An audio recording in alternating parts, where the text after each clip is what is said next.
terms of in a position of an institution of higher education or some level, being able to know that they have the potential to do something with their life. The question is, what is the cost of the price of a child? This is that we're looking at. And if our children is actually worth a burial plot, if our children is worth purchasing their departure outfit and a cheap casket, we are in trouble as a community and as a country. What they will get. That's True. what they will get. Yes. But the funny thing is that most of these kids are born beyond recognition. Correct. So it's like they probably won't even have a body. Right. They would just try Absolutely. to like sum up everything and just decide to do one big funeral and Right. call it that. Is this government willing to take the expense to send all these different parts to get tested and all these things? Because they never got enough. They don't have the proper facility and equipments to do all these things. This comes down to the rights of human beings. This is a huge and just a sad human rights violation. Yeah, When you it can is. lock children in a building and there is no way for them to escape, you have violated the rights of that human being, to which you have prevented from them escaping in a blaze, and they've perished and lost their lives. But no That's one what we would be know. But held in accountable for Guyana, this. there any human rights? Well, I mean, Is Guyana don't that- have what that's, kind of that, that's rights? another no The rights. rights. God said, Yeah, but is what kind of rights you're really getting from it? Guyana don't have no rights. yeah, you're right. No There are no rights. rights.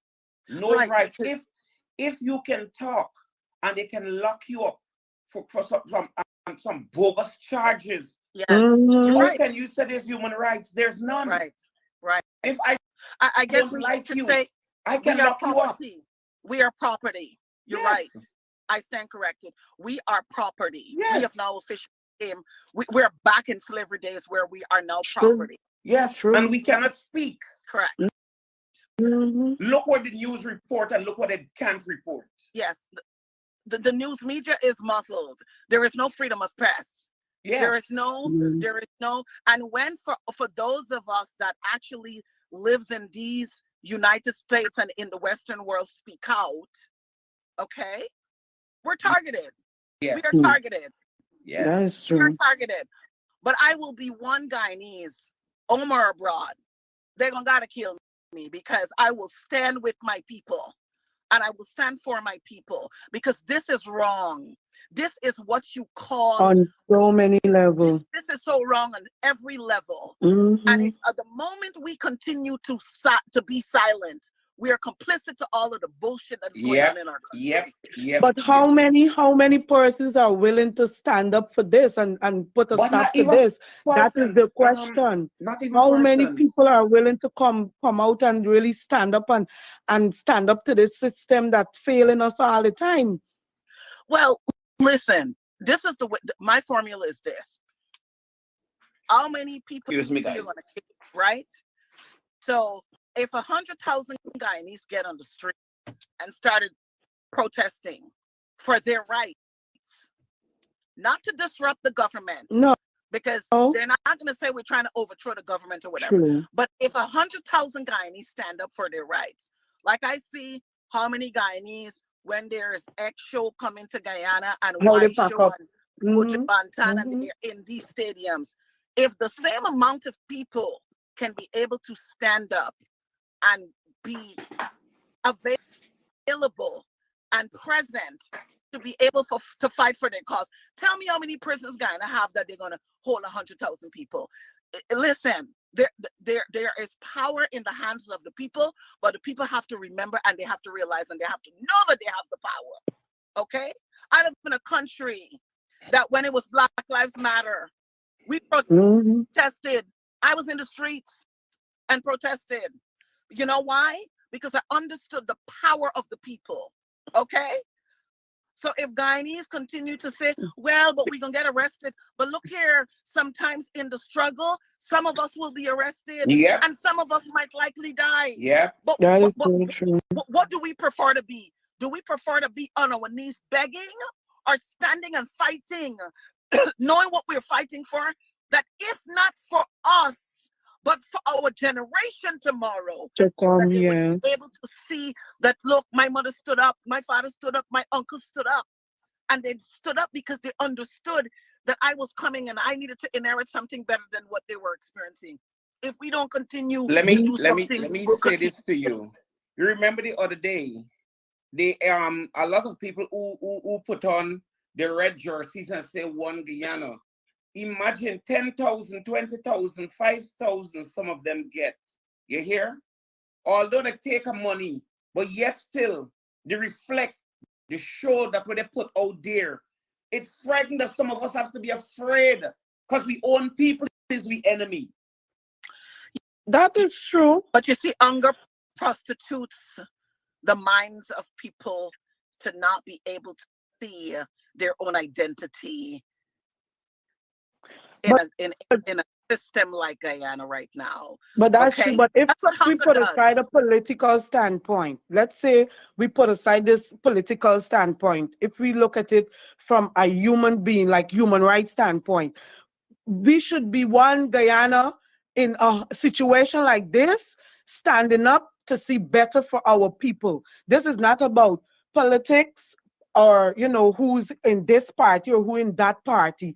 This is about lives being lost and the system failing us. And people should rise up against this kind of situation, No, regardless of who you're standing for. Yeah. don't do that. Because No. this needs to be checked and things need to be done in a proper way. We cannot sit down and accept this, regardless of which party you choose to be in or who you choose for play a part of. This ain't got nothing to do with it. You know what I say is, like, I think about class systems in this way.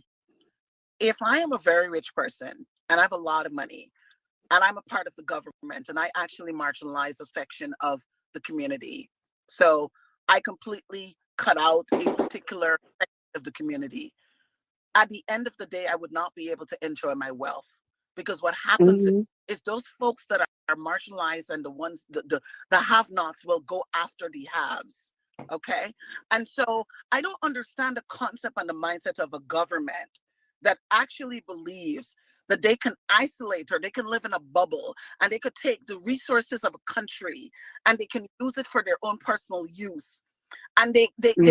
they can create a pseudo society, okay, a supplemental society, and they can say, well, okay, because we have the money, we are going to be able to escape all of the crap. Hmm. The folks that are the have-nots will come after the haves. You're going to see the increase in murders. That's why when we look at the statistics in Guyana right now, we see the murder rates. In fact, Guyana doesn't have empirical data to which Guyana actually quantifies or they measure the kind of high crime rates in Guyana. We don't do that. But True. at some point, the people with the money is going to be affected, right? Because you're not going to be able to enjoy the wealth that you have accumulated, because there Yes. is a section and a segment of your community that is deprived. And so I don't, in very simple ways, I'm still trying to understand how this government is so illogical in every way, even in the educational system, Hmm. even in the educational system. When you True. deprive a community and a section of your society, do you understand what you're doing? You are marginalizing them. They're going to be criminalized whether they want to do it or not. They're going to have to find food. They're going to have to go out and find a way to eat and survive. And they're Yep. going to come after you to whom have. Yep. Yes. And so Yep. I don't understand the mindset of this government. I don't Yep. get They it. don't care about that. I They don't don't care about that. get it. They don't care about that. Because if you know, even down to the police officers that working in the force, they are thieves, they are robbers, Correct. they are everything. They do the same thing because their salary that they get. If some of them don't live at mommy house, they can't survive paying rent. Right. That's true. They Right. cannot survive. And look, you know, there's an intersectionality that I think about when I think about the police, the guy in the police force, because on one, there's a healthy tension. There's a perspective of, hey, you know, these folks, are supporting and they have to do their job. They have a job to do. And Judge Shishi, I think you came from the what I don't remember if it was the Guyana Police Force section or where you came from, but Prison. you were somewhere in enforcement, the prison, Yeah. that segment of society. But here's the thing: let us not be, because sometimes we have to be able to interrogate logically why things are happening and why people are doing what they're doing. And Mm-hmm. it's not just a prima facie, hey, the police are bad. The police officers have a job to do. That is their absolute Yeah. responsibility. But the other component of it is that they are being led and influenced by a corrupt government that True. uses their position to intimidate them to do wrong things. If Mm-hmm. to the point of where, because when you deprive somebody of a pay increase, you're marginalizing them. And so Yeah. it's a domino effect of what happens. Because if I don't have a means and a mechanism to feed my family, I'm going to find it some way. And I'm generally going to use my job to be able to get it. I'm Yeah. either Yeah. going to become a crooked cop, I'm going to be compromised, or Yeah. I'm going to do what my oppressors tells me so that I can So, eat. That's And you see, true. we hmm, gotta understand the psychology of what's happening in Guyana. That's This true. is not just a black and white argument. We must live in the gray. yes. So yes, there are rogue cops because they are inherently rogue. And then there is a segment of our police enforcement that wants to do the right thing. But because there is a government that is so Yeah. corrupt that Yeah. they actually manipulate them into doing the wrong Yes. things. And Yes. then there is just a few that will stand under all circumstances because in their implicit mind and in their morality, they can't do the wrong thing. So there are three categories and three levers. Yeah. So when we look at it, we must not look at it that, oh, the police bad. Police comes into, nobody takes the job and say, you know what? I gonna wake up this morning and I gonna kill somebody because I have the power to do that. That Hmm. is not the mind of all, that's not the psychology of how people think. Circumstances and situations. And let me just say that I am in no way in support of the police force and what they are doing because I understand that they have become as corrupt. We saw under the APNU that that very same police force was able to toe the line. Um, Law and order was in place. So they Yeah. have the capacity to do that. But you have to do that under good leadership. So And if you don't true. have a government that demonstrates good leadership, it's going to look like what we got right now in Guyana. A piss poor, inept, incompetent, incapable, compromised, corrupt police Yeah. department. Yeah. Compliments Mhm. of If, the even government. even the other day with the prison officer, Correct. she was a smuggler for a Hmm. convicted murder accused. Correct. She was a smuggler and she was running a business with the in prison. That's just to show you. But I don't want Yeah. to Judge, show I do because not believe that she was the only person a part of. no, let They me tell have you, others that had to be, that she's acquainted with, um, that knows the, about what is the going prison on. system, let me tell you about the prison system. It's because you doesn't hear about it a lot, but you have prison officers that catch at least once a month or twice a month. You're getting officers getting caught smuggling drugs into the Mm-hmm. prison. Mm-hmm. And you won't see it in the papers because they get caught right there, they change the clothes, and they get sentenced 3 years.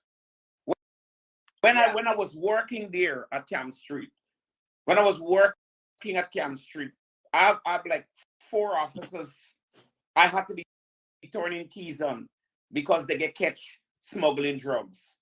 It's Yeah. something going on and on for donkey years at the prison. That is not no nowadays thing. You heard about her because she video circulate. But on an Yeah. everyday basis, that will happen every single day. They smuggle phones, they smuggle cigarettes, everything they get it But there. then, Judge, it still goes back to what Miss Madam was saying just now. Yeah, Because the system does not provide enough for them, Correct. they have to go with the flow. They yeah. have to They do gotta what they have to do survive. for their families to survive. Right. So it still goes Renting, back to what she was yeah, renting a saying. one-bedroom apartment in Georgetown is more than a policeman's salary. Some of them have children on the inside, some have on the outside. So you have mouths to feed. You have a lifestyle to maintain. Yeah. Let me tell you, all of us have a conscience, right? And I watch in situations in Guyana where police officers are put and subjected, and they're placed in situations to where that their humanity their humanity is marginalized. I can, as a black woman, when you wake up in the morning, you're black. When you're going to bed, you're still black, or you're African, or whatever are the interchangeable identity of what we see ourselves. And there is no way that in our dignity and in our pride to know that sometimes when I see police officers, black police officers, African police officers are being subjected to do certain things, don't ever think that they don't have a conscience and they don't have deep down somewhere in the corner one of their little place that they would say, oh God, this is so dehumanizing, a shame, I'm embarrassed Mm-hmm. to do it. Understand that that's the way they feel. But just because of a meager paycheck, that Yep. sometimes they gotta sell their souls. They got to And do it. sometimes selling the soul is not the action, sometimes it's the inaction and the silence of what they are subjected to do under a wicked government. True, they And if don't even have and proper look, benefits. if the APNU was actually in power doing this shit, I would come out and say the same thing in the same like manner. Yeah. Because the society is only ran with law and order, with decency, with laws, with a proper functioning constitution, Yes. with three bodies of government, executive, legislation. You can't run a government where even the courts are compromised. Everybody Right? compromise. Right. So, but again, it goes back to leadership, and it goes back to having a country that is a failed state. And we look at this and we try to use fancy intellectual language to be able to think it. Guyana is a failed It state. is. Guyana is my country. It is a is. failed If we could have a government in power and bringing out soldiers that's supposed to be protecting our borders to clean the streets, to clean the streets, what respect they show us in history. I never see this yet. You bring out soldiers doing roads at night.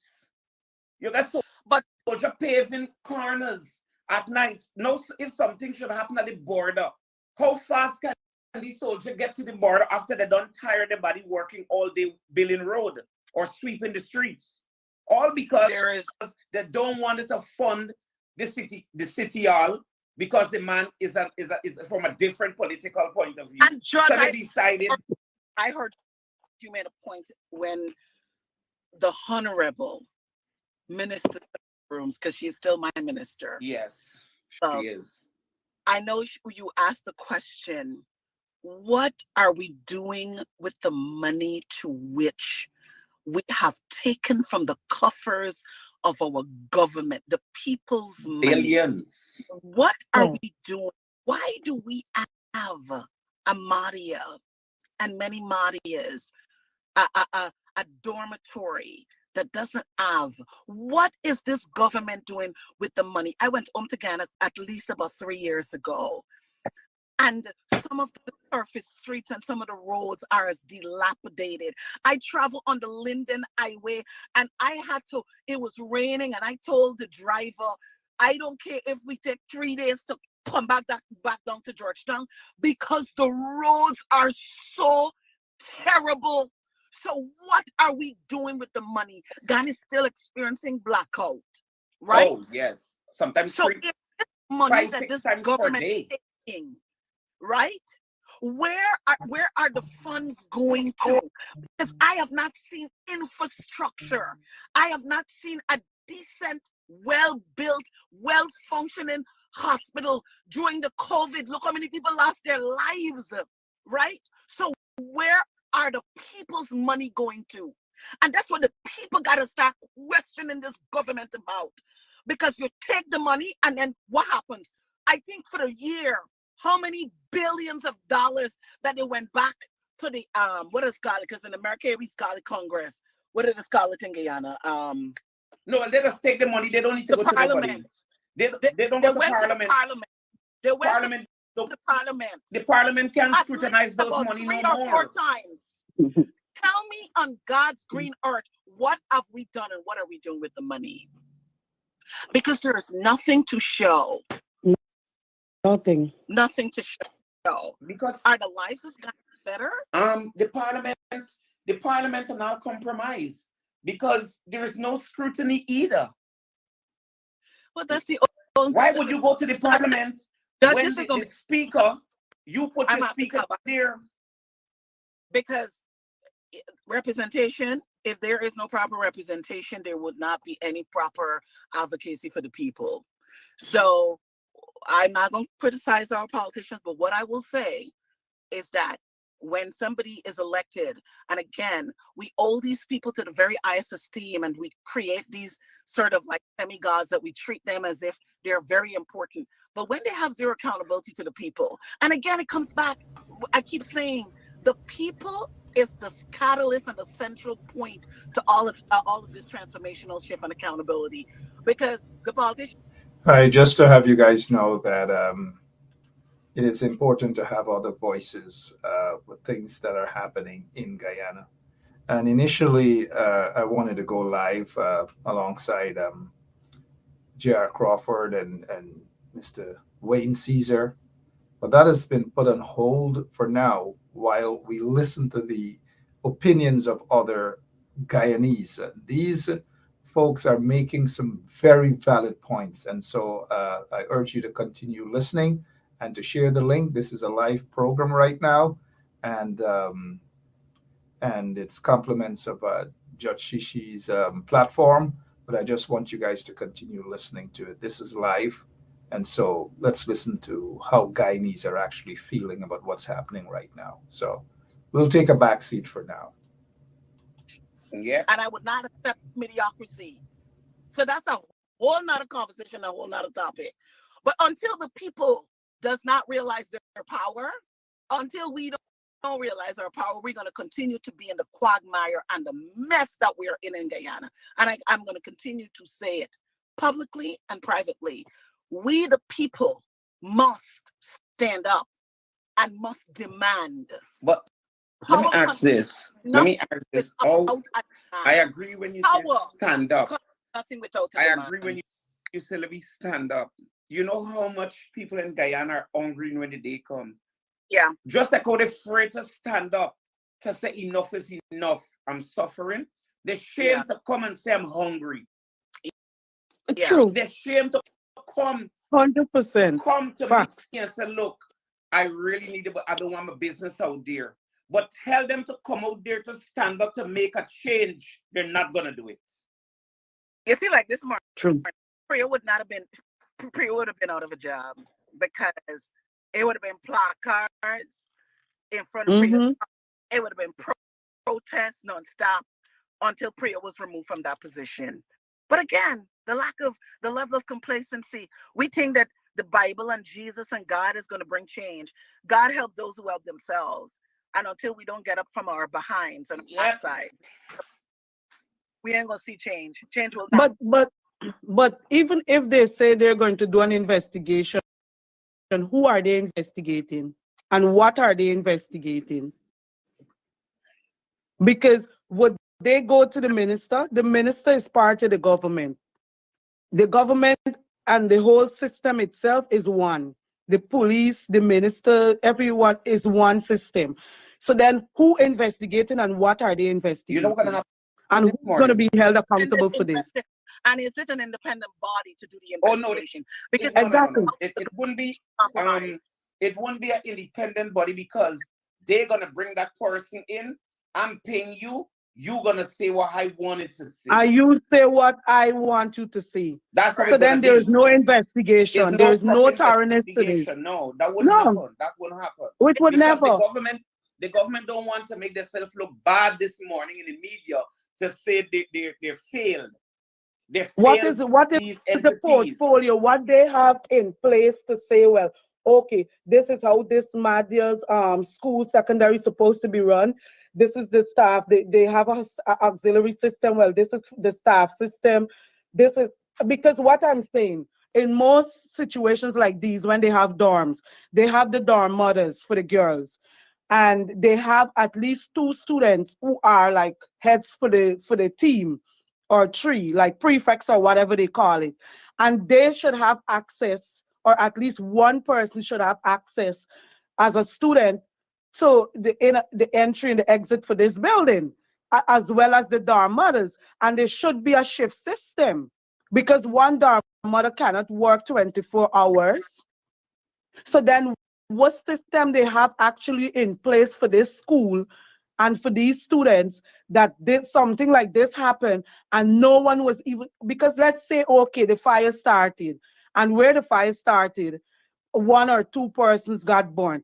But the fact that no one was even close by, because normally when they have schools like this, they have like at least a housing for the dorm mothers. Even if, because I know the dorm mothers supposed to be in the same building with the students, but they have a separate room. But even if they have a building in the compound where they live in a housing in the compound, they're supposed to have access, because look how the fire went out of control, and no one was there. The doors were, the whole roof cave in. They had to bore holes in this wall. So how Mhm. were these young ladies, how these, the ones that survived, how they managed to escape, where they come out from? We could only sit down this morning to say it this should have happened. But when you're working under that government in Guyana, anything is possible. Judge, But uh, there's why saying, Judge, that someone has to be held accountable for this. But who? There will be nobody will held accountable. right. Nobody. I Nobody. I want to see the press conference that this minister Priya come and forgive Guyana. Y'all giving Priya a lot of credit. Thank Which you. credit she getting? From Because where? if it, we have seen in so many instances Priya's incompetence, both publicly and privately. We have also seen that Priya certainly has a deficiency in her the command of the English language, to where she is unable and incapable of comprehending basic English.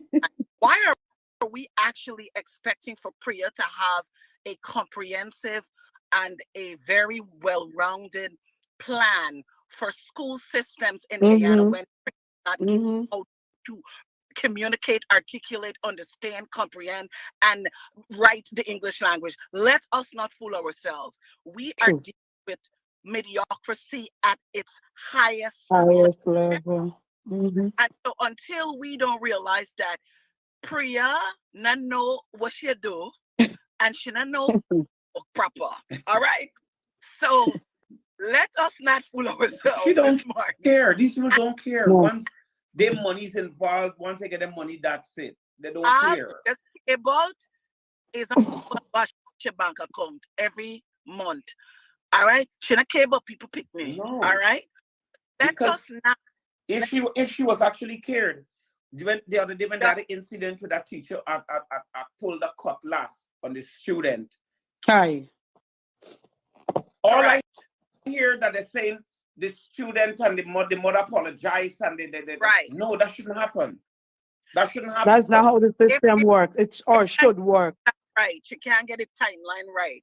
If we can't get some of the dilapidated schools that we see coming out of Linden and some of these Region 10s and Region 4 and whatever, and up, east, west, north, and south, why are we as a people thinking that Priya will come this morning for tell us something that, like, come on, people, we got to know that Priya is, it can't get any worse nor it can't get any better. But that's true, because they have a lot of children that drop out of school very young, Correct. 11 and 12, and the system doesn't even look for these children. Oh, They don't care.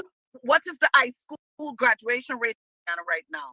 Right? What is the retention rate of schools in Guyana where kids are going full cycle from pre-K or from nursery all the way to secondary So back in me days, it used to be NAFAT and CX. It's a other fancy name that they got for it. What is the full, complete, empirical data to tell us what are the graduation rates as a standard under this government? Come on. I mean, I would not be asking for if look, I won't be expecting anything from Priya. Priya has done her best, and that is nothing at all. Let's just be clear about that. Priya's best is absolutely nothing. Okay? Oh my God. So Priya, greatest accomplishment is to go whenever there is a fire in Georgetown. Priya present. Mark present. Priya is available and accessible to witness all fires. I hope she was able to witness the one in Nadia. Okay? We can't put a square peg in a round hole and we expect them to produce and for give we something better qualitatively and quantitatively. We can't do that. Let us not insult our intelligence. Now, they might be able to marginalize us as a Black people, but when it comes to education and intelligence, we do have that. True. We don't Priya interested in education. We must find out if that piece of paper that Priya said that she gets a JD, a Juris Doctorate, or she. Oh well, you see, I don't know how to get to buy this certificate. I think I need to look up and see if I could get to buy a doctorate certificate myself because I find that there's a lot of certificates buying in Guyana these days. That I don't Judge, know when how you to find get out, them to must buy tell them. me. Because me myself need a doctorate. Guyana is such a lawless place. And you think, for instance, now you talk about certificate. You think in other country in the West, it don't happen but 1 in a million or 1 in 1,000. You will have somebody go into a system, work in a hospital, emergency for so long, impersonate as a doctor, injecting people, treating people, and only catch up with E the other day, and then he get some kind of charge, and then all of a sudden, case dismissed. There is no jail term. There is no accountability in the hospital system. Who employ this man? Who bring it on without checking his credentials? Because when you're a qualified doctor, I think they have something called a pin. Where this man study, they check the pin to verify that he's a oh Jesus, Guyana again. Oh God, Guyana again. To your bench, all on respect to your bench. Anything happening in Guyana is a cowboy thing. And under a JD, a Juris Doctorate in the United States is that you would actually go to school. You go to school for undergrad for 4 years or 3 years, depending on your academic aptitude to be able to get through the first undergrad. You can either go to law school doing an LSAT and a doctorate. But in Guyana, a Juris Doctorate is a different definition. The definition for a Juris Doctorate that she acquired, she is in Priya, is just dumb. There is no Juris Doctorate. Okay? It's a different delegation and designation. There is not academic behind it. And if she didn't pay for it, or she put on somebody's book and she get a Juris Doctorate. But to me, that's just dumb, because how are you able to get a Juris Doctorate? You matriculate through all of the academic standards, and you don't know first talk proper English nor write it. And you are the head of the Department of Education. A big position, to be exact. Right?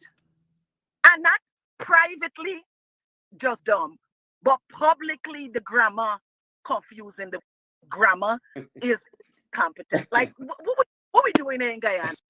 I could come to Guyana and be president then. Well, they were telling you, as I said this morning, I could wake up and be anything in Guyana.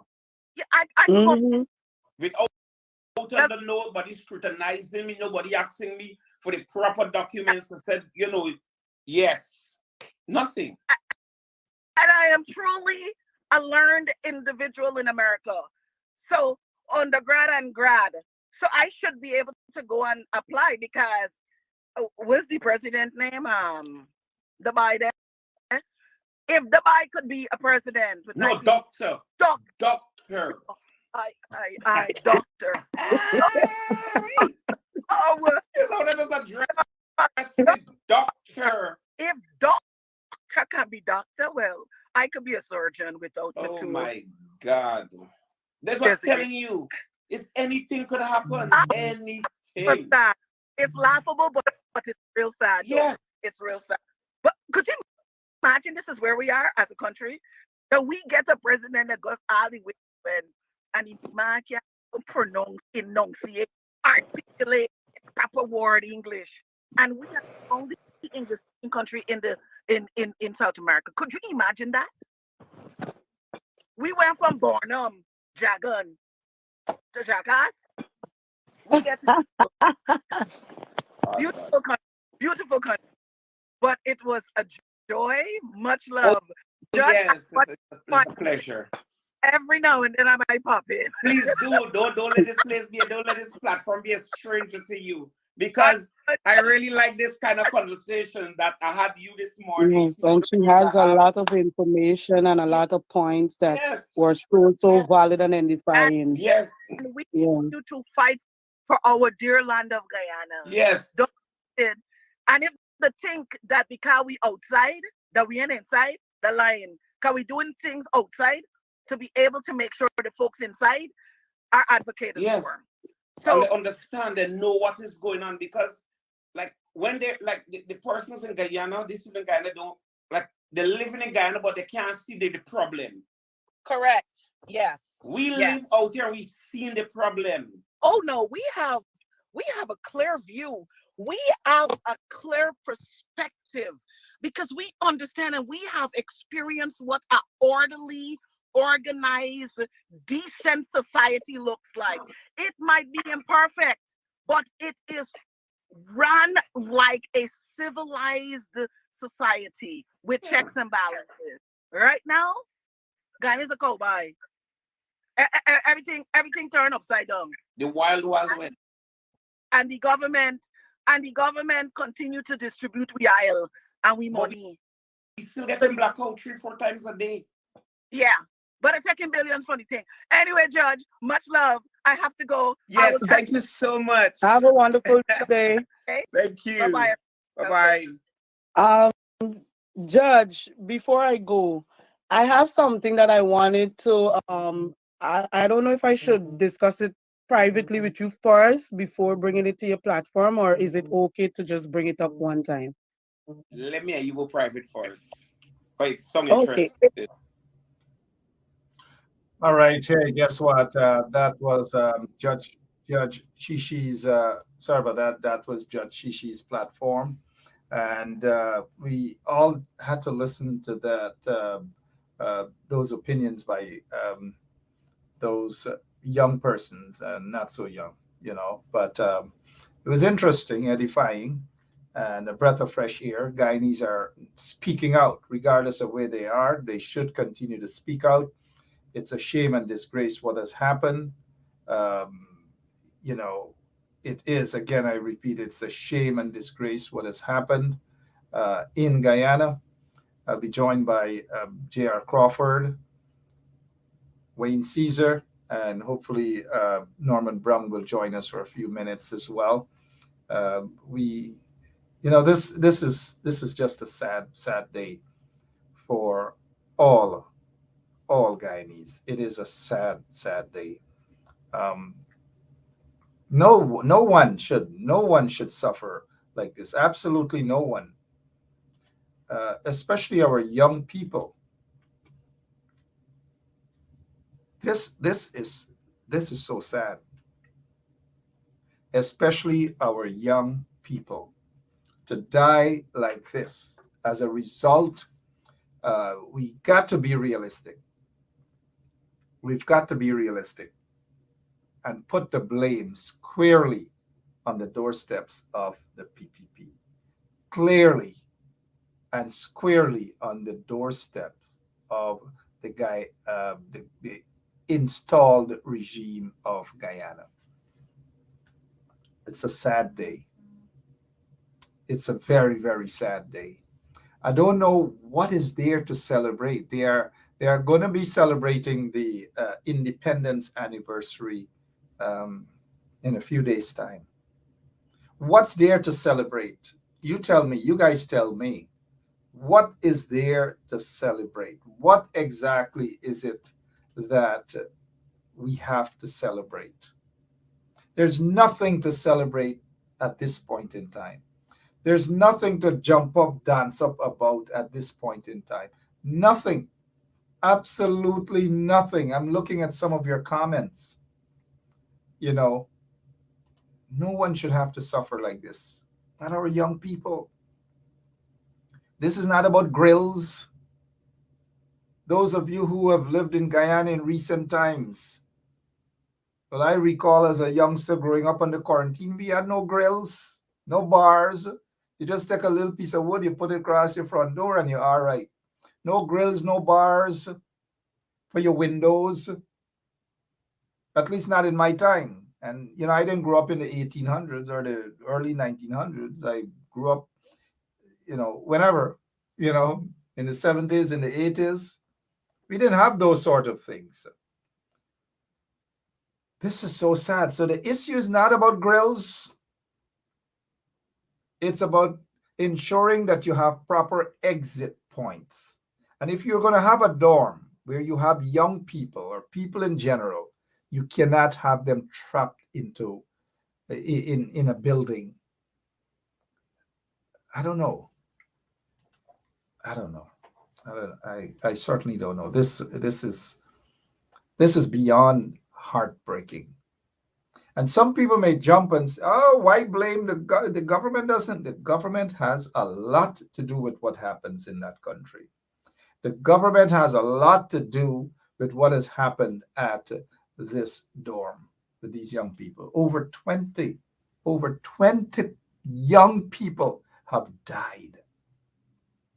20 young people, over 20, and a lot more are injured as a result of an incompetent, a corrupt, racist regime. I don't know, my heart bleeds for these young people, their families. This is beyond tragic. This is beyond. Again, as we prepare to celebrate, the installed regime, prepare to celebrate, what is it? Independence. What is there to celebrate? What is there to clap about? What is there to sport up about? What is there to jump up about? Absolutely nothing. I repeat, absolutely nothing. Nothing at all to celebrate at this point in time. Nothing at all. And you see, these kids,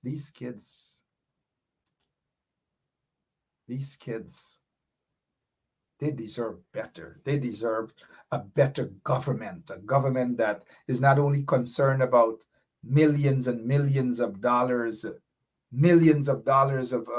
tax dollars and oil money, and they waste it to their friends and their cronies.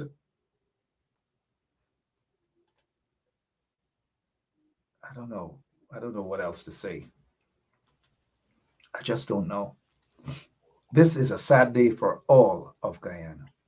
Again, I repeat, I don't want to keep repeating, but this is a sad day for all of Guyana, all Guyanese.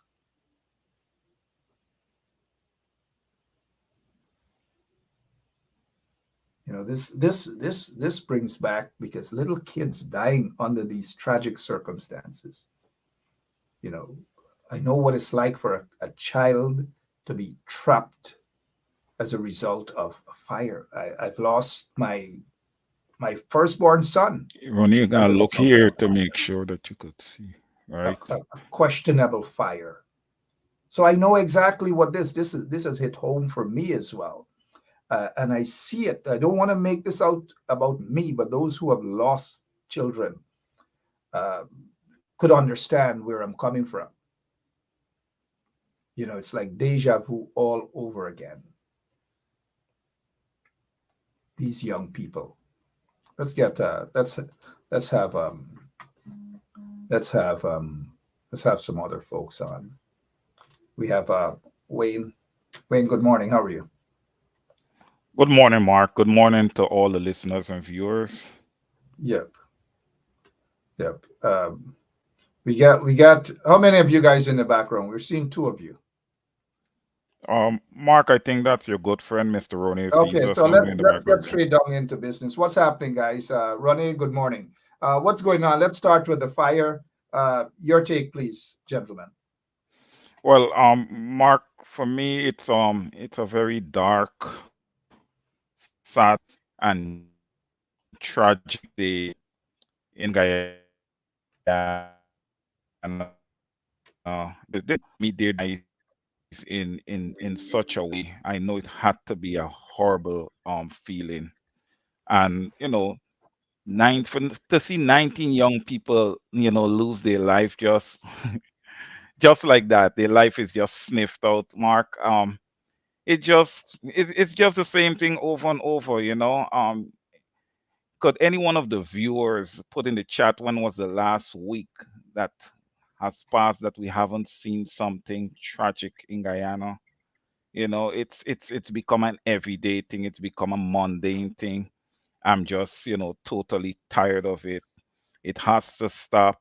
It really, really do have to stop. And you know what's funny about this? When you look at all these things that are happening, man, it only happens on the one government. It's kind of hard to figure out here. Why is all these tragedies always happening when the PPP is at the helm? That's the million-dollar question, indeed. We'll dig into that a little more, but uh, Ronnie wants to say something about this fire. Let him go right ahead. And we're getting a kind of slight feedback. I'm not sure what's happening, but let's chat with your brother, Ronnie, on this particular issue. But good Yeah. morning. Good morning, Good sir. What's morning. Good morning, Mark. Good morning, viewers. Good morning, the entire Guyana. I know that you guys are in mourning right now, but Mark, this is a tragedy. And I'm going to say this without any water in my mouth. Guyana is a failed state for the second time under the PPP government. Now, Mark, my question is, why was this place so tightly secured and the keys were not there in case of an emergency? Was there a fire extinguisher? Was there a bucket of sand? What was going on? How far is the fire station, Mark? Mark, and the PPP is going to come with this kind of sham investigation, and the fire service is going to know what to say. As I'm already seeing this child, Mark, these things cannot continue to happen. The government has to be held accountable and it has to start now. The citizens of Guyana, you need to get reclaim your country, or else it's going to go down further into the pits of hell. The PPP government is not, they are not this right government, they are not the will of the people. How many parents, how many more parents, Mark, under this government will have to shed tears for the rest of their lives? Some of those parents, maybe it was their only child. Look at those four cousins. That's family have to bury four cousins. I guess it's going to be close to each other.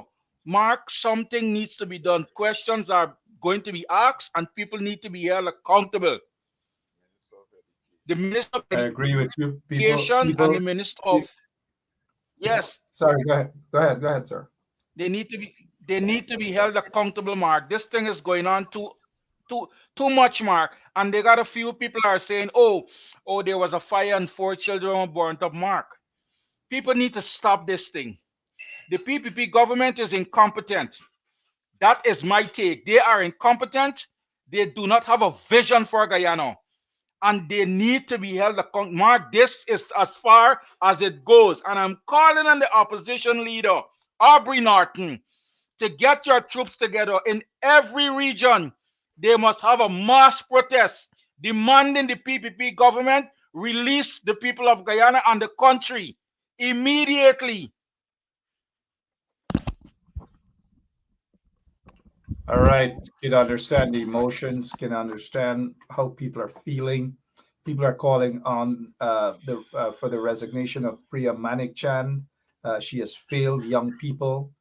We saw with regards to her silence when we saw her silence when there was a teacher that we noticed J.R. Crawford is on with us now, but when there was a teacher with a fake a gun, a toy gun, taken in the school in a classroom. Nothing at all. Absolutely nothing. No comments from her. We have in the budget for last year, this year's budget, over 90, close to 95. Crawford, we're having some feedback at your end, sir. But over $95 billion in the budget to improve access as well as enhance the quality of education for Guyanese. But yet, sorry, uh, somebody's computer phone is echoing in the background. They're replaying the program. Please, guys. So at the end of the day, look at what is happening. They do not go around to these schools, these dorms to ensure that our young people, children are safe. They just do not do that. They waste the money. $95 billion. What do they do with it?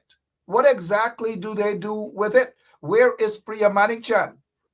In any other country, she would have had to go with immediate effect. She's an embarrassment. She's a disgrace to all. And these kids' lives, the PPP regime and Priya Manichan, they are responsible for the lives of these kids. All 20 something kids who have died and those kids who have been injured. The PPP and Priya Manichan, they are responsible for this. Mr. Crawford, good morning, sir.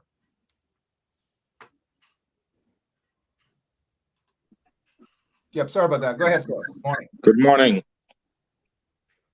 Yeah. How are you doing, sir? Well, what is your take, please, on what's happening there, the fire, the tragic death of these young people? We're getting this bad feedback from your end. But go ahead, sir. It's an unfortunate situation that we're seeing, and like you just alluded to, the budget, it's an enormous budget, but for some strange reason, the important things are not the focus of the budget, the monies. So it's an ongoing situation. I don't know what is the problem where learning institution are on fire across the country, as Mr. Caesar earlier said around here. When these folks are in office, things seems to be burning a lot. And we have to go back to when Mr. Granger was the president, where he was mocked as being a praying president and a early to bed president by the then opposition leader of the PPP. And a lot of folks was trying to insult him as a person of God. And this nation is actually feeling the wrath of God now, because when you look back at it, they were laughing and mocking a president who was a God-fearing person. And we see what happened to him as a God-fearing person. He got kicked out of his office illegally. So now we as a nation are paying a heavy toll for being evil-minded. All right. A lot of folks. Yep, sorry about that. Good morning, guys. Sad day indeed. Sad, very, very sad day. The installed PPP regime, they're not concerned about young people. They're not concerned about Guyanese. And people are asking, well, why is it that these kids or the dorm, why is it that it was so heavily grilled? Well, lots of buildings in Guyana are heavily grilled, lots of houses and so forth. But at the end of the day, you must have exit points. And this dorm, from all indication, they had no fire extinguisher. They had absolutely nothing, nothing at all. And so these young people, according to reports, they were trapped. And I tell you this, we saw late in the newspapers, there was no breaking news story uh, until like hours after. We saw a government mouthpiece that carried it as breaking news, but outside of that, it wasn't until hours after we saw it in the Stabrook News and the Kaicher News and so forth. And the regime just started to do their what is called the cover-up propaganda work. But let me say this here, the regime could care less because look at the ethnicity of these young people. And now, some of you, very few of you, might probably stew your teeth, as they say in Guyana, suck your teeth. But if you look at the ethnicity of these young people, would certainly indicate that it is of no priority to the PPP installed regime. It's of no priority to them. We saw what happened in Monrepo, how Irfan Ali dropped whatever he was doing to rush down there to sympathize with them for God in heaven knows what, and to shed crocodile tears and to give them millions upon millions of dollars. But look at the ethnicity of these people, these young people. They're human beings. They're Guyanese, but yet they are not a priority to the installed PPP regime. And so they were able to house all of these young people. I'm sure that that dorm was so overcrowded as well. Who is going to be responsible for this? Apart from the grill and all these things, it was obviously overcrowded. Almost 30 something, 40 something young people in a small dorm. Nobody catered for in the event there is an emergency. No one catered for that. No one catered for an emergency. So you dump these young people because of their ethnicity in a crowded, in a small dorm. Probably didn't have any proper kitchen, probably didn't have any AC or whatever. But because they're indigenous people, you dump them in that dorm. You don't give a damn about them. There's no fire extinguisher. There's nothing, nothing, nothing. Thank you, Miss Sabrina Blue said 60. In that small building, 60. You dump them, you put them there like sardines because of their ethnicity. Some might say, oh, what Benchop is talking is that everything is race. And we've got to, when it comes to this corrupt regime, we've got to ensure that we mention that because that is what they are about. They don't give a damn about people. And as a result of their ethnicity, the PPP has turned a blind eye. So you dump them like sardines because they're indigenous people. Because they're indigenous people, you just dump them like sardine in a small building. You call it dorm, and you get the people, girl, children coming from all across the Northwest District and all sort of things. When you think they're living comfortably, they're living like sardines. They're living worse than animals, and nobody saw that. Priya Manichan didn't see this. The others in the Ministry of Education didn't see this, that it was a tragedy waiting to happen. That anywhere, anytime you find that there's a building with all of these young people who are packed like goddamn sardines inside of it, in the event that there's a catastrophe, in the event that there's a fire, there's going to be chaos.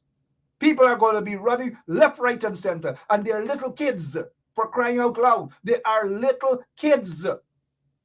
Mr. Crawford, sorry about that, man. Go ahead, Caesar. Let's get your take, bro. Let's get back to you. Yeah, Mark. Like you said already, the ethnicity is gonna play a role here. And we've been talking about the budgets and what has been budgeted to the indigenous communities and stuff like that. I mean, this is a good indication that the monies is not hitting the communities in the correct manner or the correct way that it should be Mr. hitting Caesar, those Mr. communities. And to Caesar, have majority of the money, they're thieving it. You think these so-called ministers are concerned about developments and communities and buildings? They could only do buildings once they get money out of it. Take, for example, take a look at this building. Let us take a look at this building. $40 million, air conditioned and all. If you take a look at the original building of that dorm, right? If you take a look, this is not the dorm. This is some building at Port Morant. They're going to get AC. They're going to get every single thing nicely done. $40 million, they're going to boast and brag about it. But you go into that dorm where 20 something kids died and scores of others injured. You take a look at that dorm. It's going to be like some little camping site, worse than a camping site. That they built because of the ethnicity of these young people. You dash them there like sardines. You don't care about their safety. You don't care about their health. You don't give a damn about anything. And these are the people who love to pretend that they care about Guyana, they care about young people. They're rushing out there shedding crocodile tears right now. They have issued a press release about 1:30, 2 o'clock this morning about, oh, and they're saddened about this. They're not saddened about it. They're smiling. They're responsible for these sort of things. And we've just got to call it as it is. Let's go and let's show the folks them exactly what transpired earlier.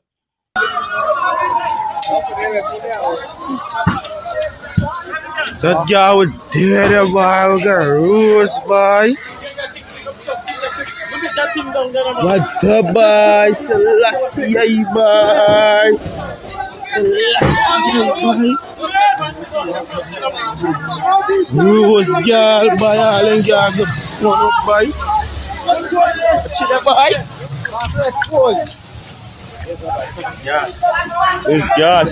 Well, how do we got to them continue yard, boy?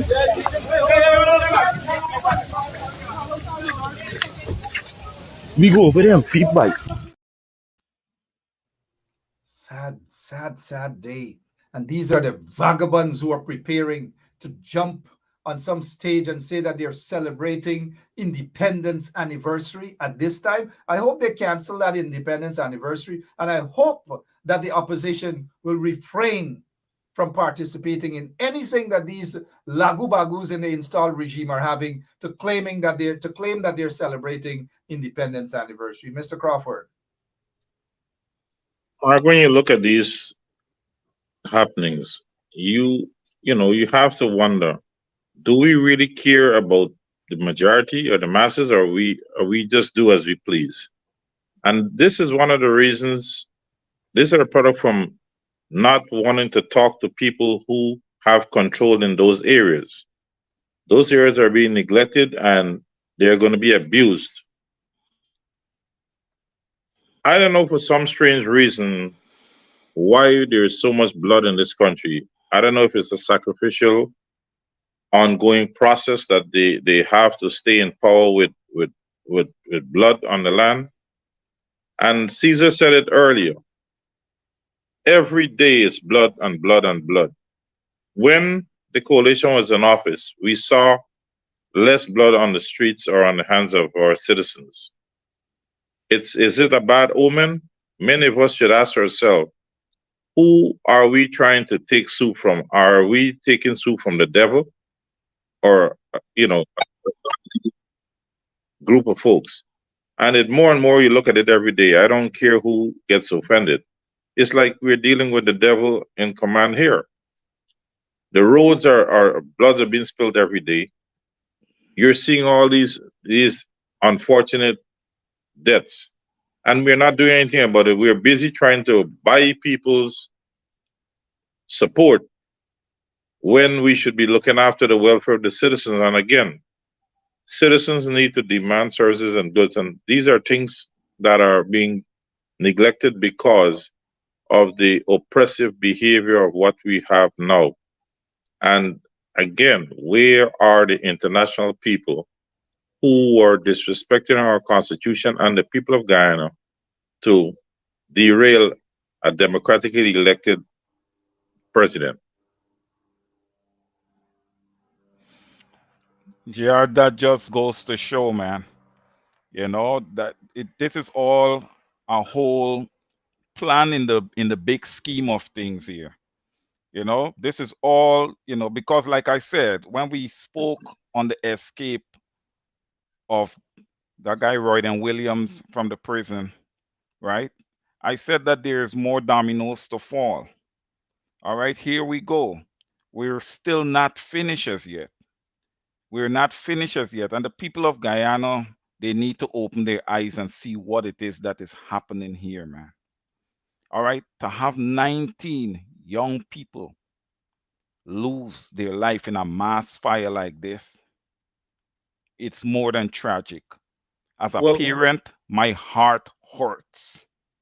well, Wayne, if you look at it, in the areas that are controlled by the PNC, we are seeing a withholding of funds for the communities to be given proper goods and services because it's a way to pressure people into switching sides and also talking points on the political trail to say, well, the PNC hasn't been doing this or doing that because the monies are not there. They're not going to tell the people the truth that hey, we're in government now, so we're withholding funds for the community to be advancing on a daily basis. And this is what the people have to guard against. And when you're approached to join a political party that has a track record of being discriminatory, don't just run for the $5 on a red t-shirt, $5,000 on a red t-shirt. Look back at your history. But many of us do not want to read. We don't want to have meaningful conversation about who or where we came from. Now, this individual here that's on screen here now should not be a Ministry of Education person. If you look at and you listen to them, there's nothing but an illiterate person, an arrogant person. We have to have people that will able to treat people across the board evenly. We have to be able to have people that will want to improve our standard. When the curve was up, the coalition was in office. They were saying they did it. They try to steal credit for every single thing. Now look at the scenario. What is going on? And you can't find proper solution because you're not surrounded by people who want to do good. You're doing things on a party basis. No, do things for the people. Being a party basis, you're going to be discriminatory. Mr. Granger was never one to operate as we are PNC people or coalition people, so we are going to go into only coalition areas and do things. No, do things across the board.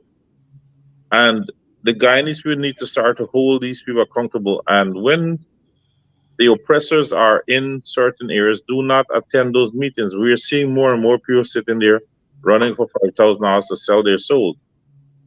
And it's a known fact. You go to crab dance, you're going to get mud in your skin. So do not engage with people that are questionable in behavior. Guyana's gone onto a dark cloud. One of the things that you did say, and I agree 100% with, and I agree 100% with, I want to say this to the opposition MPs who are going out singing some praises. I just think one or two of them singing praises and thanking members of the corrupt, racist PPP regime for being on the scene and correcting this. Now is not the time to thank them. Those of this regime are responsible for what we're seeing right now in Madhya. They are the ones in the PPP. They are responsible for this. And it is irresponsible for anyone in the opposition to want to give praise to a regime right now for something that they are responsible for. It is called foolish politics on the part of whichever MP is going to try to score political points by wanting to appear that they're balanced and now is not the time for that. The PPP is responsible for this. The PPP is responsible for this. The PPP is responsible for this. These are the things that PPP is responsible for. And them rushing out right now with crocodile tears, pretending as though they care and they want to do something. When these kids were alive, they didn't want to do anything for these young people. They didn't give a damn about these young people. But suddenly, They want to shed crocodile tears and pretend as though they care about them. And they get some pacus in the opposition. Oh, what a nice job Jerry is doing, or in this body. No, now is not the time for that. Mr. Caesar, come on in, please, sir. Come on in.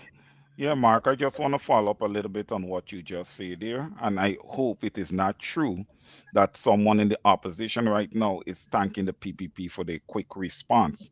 Because we don't, right now, we don't even care about response. There are 19 children that are dead. All right. That's our concern right now. And if there's any MP that's going out there and thanking the PPPC, that person better not let me know their name because I will be blazing. I will be blazing. No, no, no, no. Look, if these two parties are working together, then we need to get rid of both of them. We're not in the business of playing around with anybody right now. Okay? People are dying in Guyana. Okay? People are being marginalized and oppressed in Guyana. And everybody go to their bed every night acting like if everything is fine and okay. No, it's not. It needs to be addressed. This government They needs to be want to removed. please Mr. Caesar. They want to please their friends and cronies in the Win, regime. That's what they want to do. win. Yes. You understand that this political arena, they have a lot of backdoor dealings and meetings. The buddyism is more than what it is. They will go out there and curse each other in public, and behind the scenes, they're all having glasses of rum and coke, you know. So just be careful. Many of them are snakes. Well, JR, that's exactly what I'm trying to let them know that we understand this. We understand this, but it better not become public because it's gonna be something. It's not gonna go down easy. And Mark, I Look, say this to say this. We were on a show with if I recall, it wasn't member of parliament that we was on the show with. I think it was Ricky Ramsaroop when it was asked if he would support someone like a J.R. Crawford. And he was very hesitant, Mark, and that is what's wrong with the process in Guyana. If somebody like JR would decide to run for anything in Guyana, trust me, they'll stymie the process because they know that he's authentic and he's going to speak for the people. And that is what's lacking in both parties right now. Let's Everybody care about themselves. Nobody don't care about the people. Well, it's the uh, people who have put you there. point taken. Let's get back on the ground to Madhya.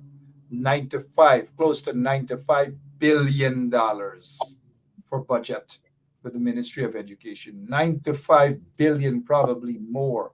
Ask Priya Manikchan, what have they done with this money? They basically dump these young people in the dorm like sardines, a pack of sardines. That's how they care about young people. They didn't care because there were 60 plus, according to information, mind you, 60 plus young people, indigenous young people. They didn't care. They don't give a damn about it. It is of no concern to them because of these young people's ethnicity. Again, I'm saying that 60 plus young people from all across, from the interior and northwest district and wherever it is, because their parents want a better education, a better life for these young people. And that's the condition that they had to sleep under, live under, as a result of a corrupt, racist installed PPP regime. Crawford made a valid point that the regime is more concerned. The regime is more concerned about buying votes. That is what they're concerned about, buying votes. And we see them around. Look at what they're doing, buying votes, taking photographs. And look what they have these people doing. Forget about the pose. Look what they have these people doing. Cleaning gutters, putting on the red t-shirt, buying votes, and then they want people to be happy, to think that they're caring people. These people in office are a bunch of vagabonds. They're a bunch of no good. They're a bunch of corrupt individuals. They're a bunch of criminals. That's who they are, who feel that this is what life is all about. Pay people $10,000, $5,000 a box of cook-up, a box of chow mein, or whatever, 2 packs of mitai, to put on red t-shirt, buying votes, Meanwhile, meanwhile, this is what is happening. Look at the building. Look at what is happening. 60 plus young people in a building, caged up like wild animals, caged up, all because of their ethnicity. Mark, Shame on the PPP regime. Shame on Irfan Ali. where Shame is she on? shame on Priya Manik Chan. Shame on all of them in the PPP regime. Go ahead, Mr. Crawford. Where is human when a tragedy like this magnitude has Chuban occurred? shouldn't even go near to little girls. Well, I understand His that, but remember they put him with, there, right? In with Parliament innocent there. girls. He shouldn't even Where go near to little girls. But go ahead. where are those people? And Mr. Granger was ridiculed by many of trying to bring the Armenian community up to speed. But when the time to come to do the support of who was trying to make them give them a better life, they were taking the same $5,000 and $10,000 on little rum and still go and vote for the PPP. And here is where you should look back at your history and see how you have been affected negatively and why not to want to support the organization. The PPP is a group of people that if you do not cotton to their behavior and this money making scheme, you're going to be oppressed and they're going to try to persecute many of you.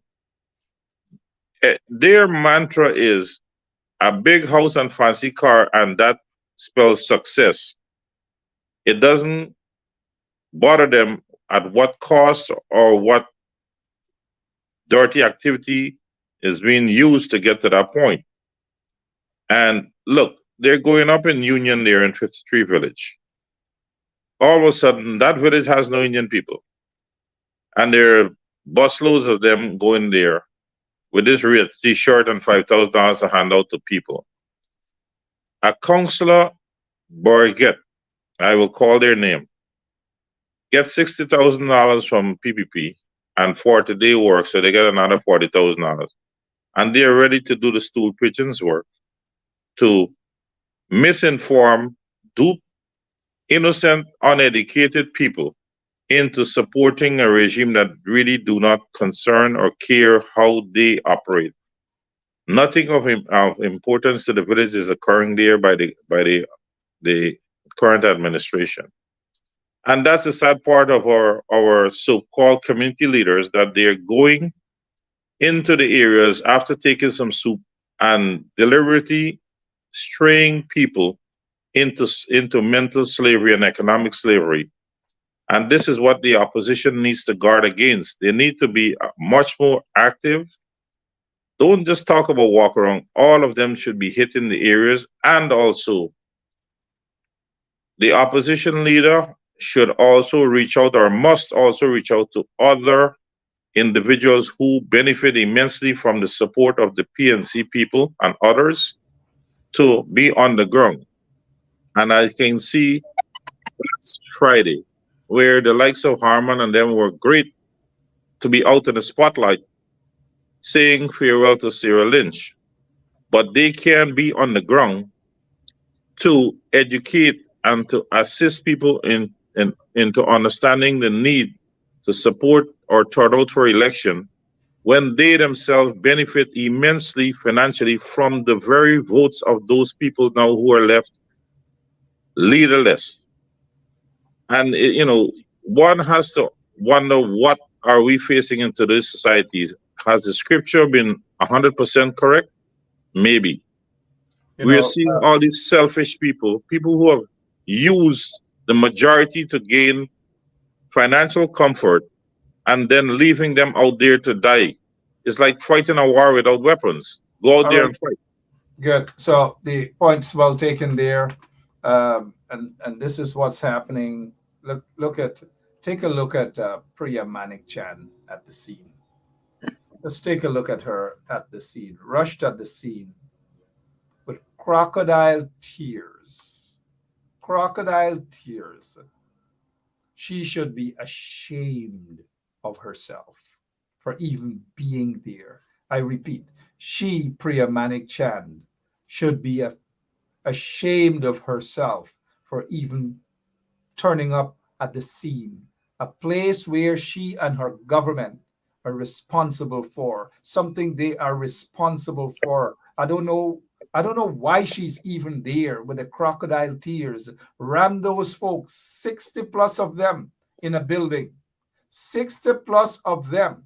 Look, right away, let's acknowledge a trench croppo who has no sense, who hasn't gone to school, who probably dropped out from his first day in nursery school, is here talking things, cannot objectively look at things, makes no sense, by the name of Sicharan Budu. A bunch of nonsense, y'all talking AP and he can't get power. What does this have to do with power? Look at the clungzu, look at the racist clungs who are in power, clungs like Sitaran Budu, who are in power. And look at what is happening every single day. Every single day, there's a murder, there's a jailbreak, there's some sort of tragedy. Every single day. This regime is a crossing regime. This is a corrupt regime. So get from here with the BS. Go some other platform, make some sense. Now it's not nursery school classes. And even the kids in nursery school can construct a better sentence than this lagu bagu who come out Mark, here.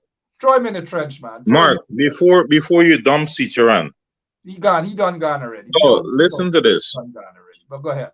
There is a census information that's sitting out there for 40 years or 50 years that Guyana has 750,000 people, and 29% are supposed to be 29 to 30% supposed to be black people, and 39 to 41% are East Indians.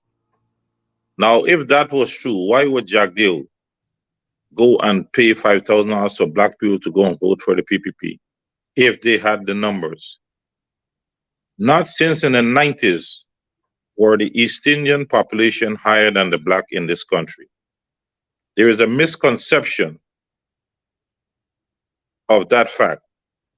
And that's the reason that information sitting out there in the international eyes, thinking that Guyanese are going to vote by just pure race, so the PNC would never be able to win an election, is wrong.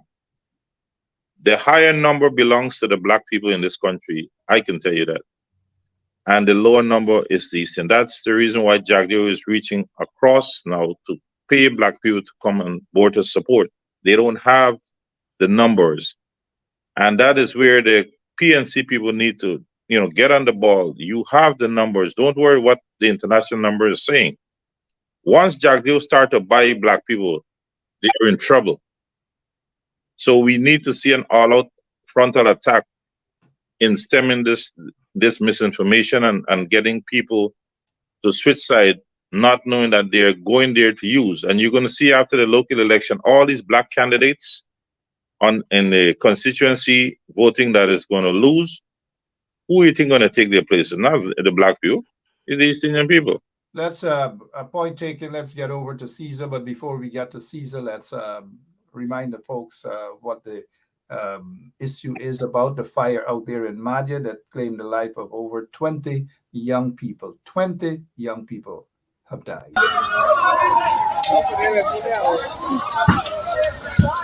That guy was dead about Rose boy. What the boy? Selassie boy. Selassie boy. Rose girl boy, all and girl go one up boy. Chill boy. There's gas. Well, how do we got to them continue hard boy?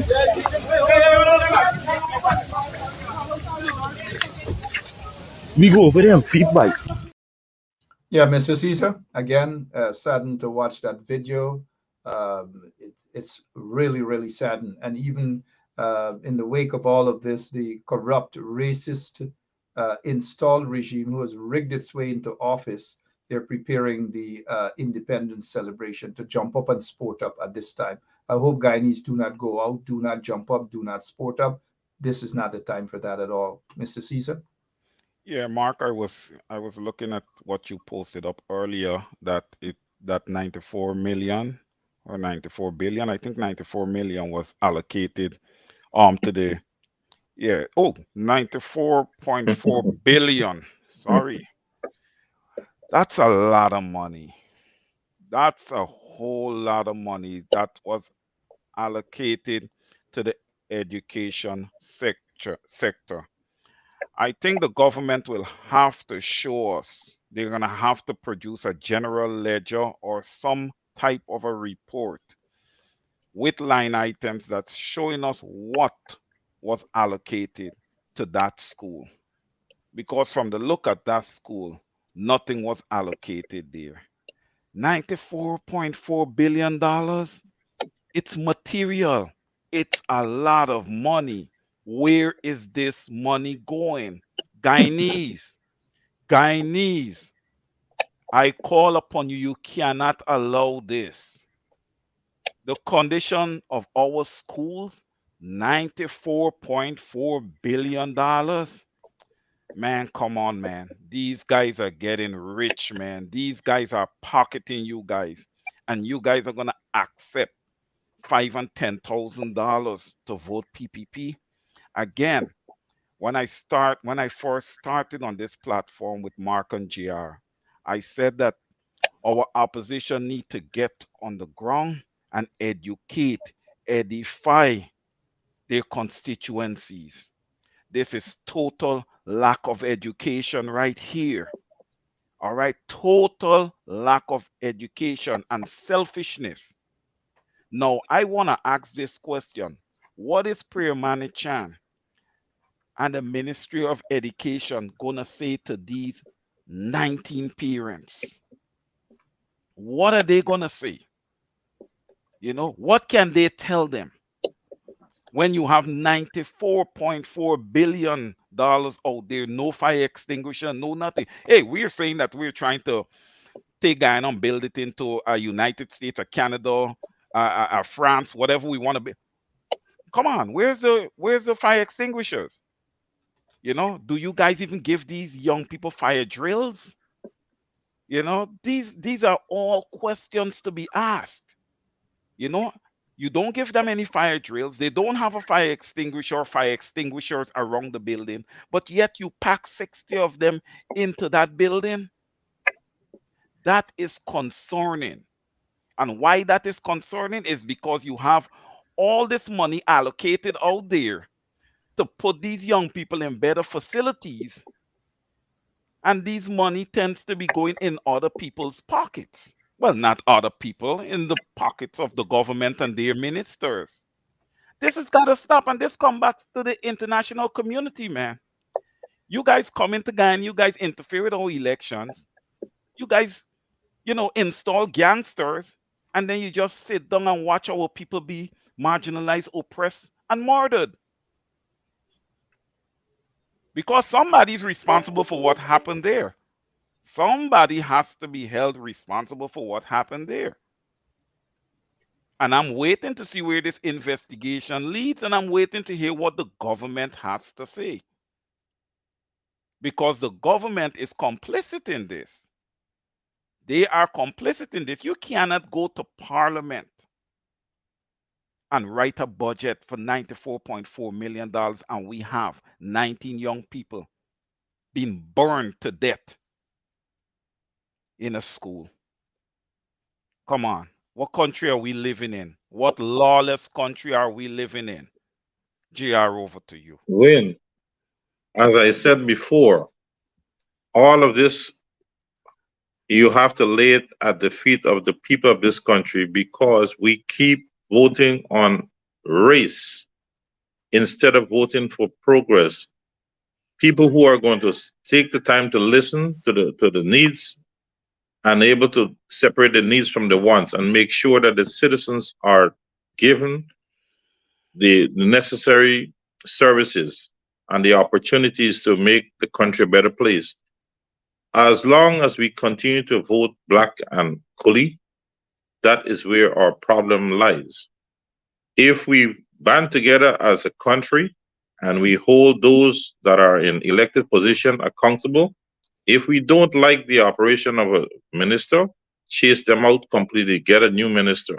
because every day go by, we lose millions, we put lives in danger, we deteriorate our communities and our homes. But we seem to be able, we're fighting now so hard to have a welfare state where a couple of $1,000 and we will sell our souls and be happy. Many people are saying the best thing that they can get now is a 40 hours a month work. It shows that you don't want to be on a regular, daily grind to make Guyana a better place because it's really a handout. Eventually, that 40 hours is going to come to a halt because how long can they be siphoning money from one place to the next to pay their supporters? When they think they get enough information to battle the PNC at the polls, because you know how they rig the boxes, then they'll come up with some ideas because would have already gotten the ID cards information.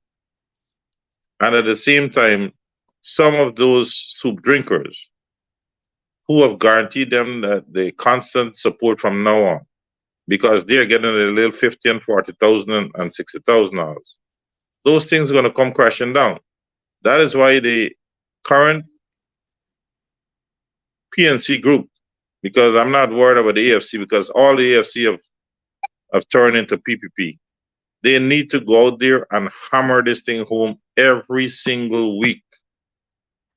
There's no let up. If you're going to have personal stuff to do as a elected official, we need to find a replacement for you, somebody who can dedicate their time and services to the people of this country and not to their personal needs.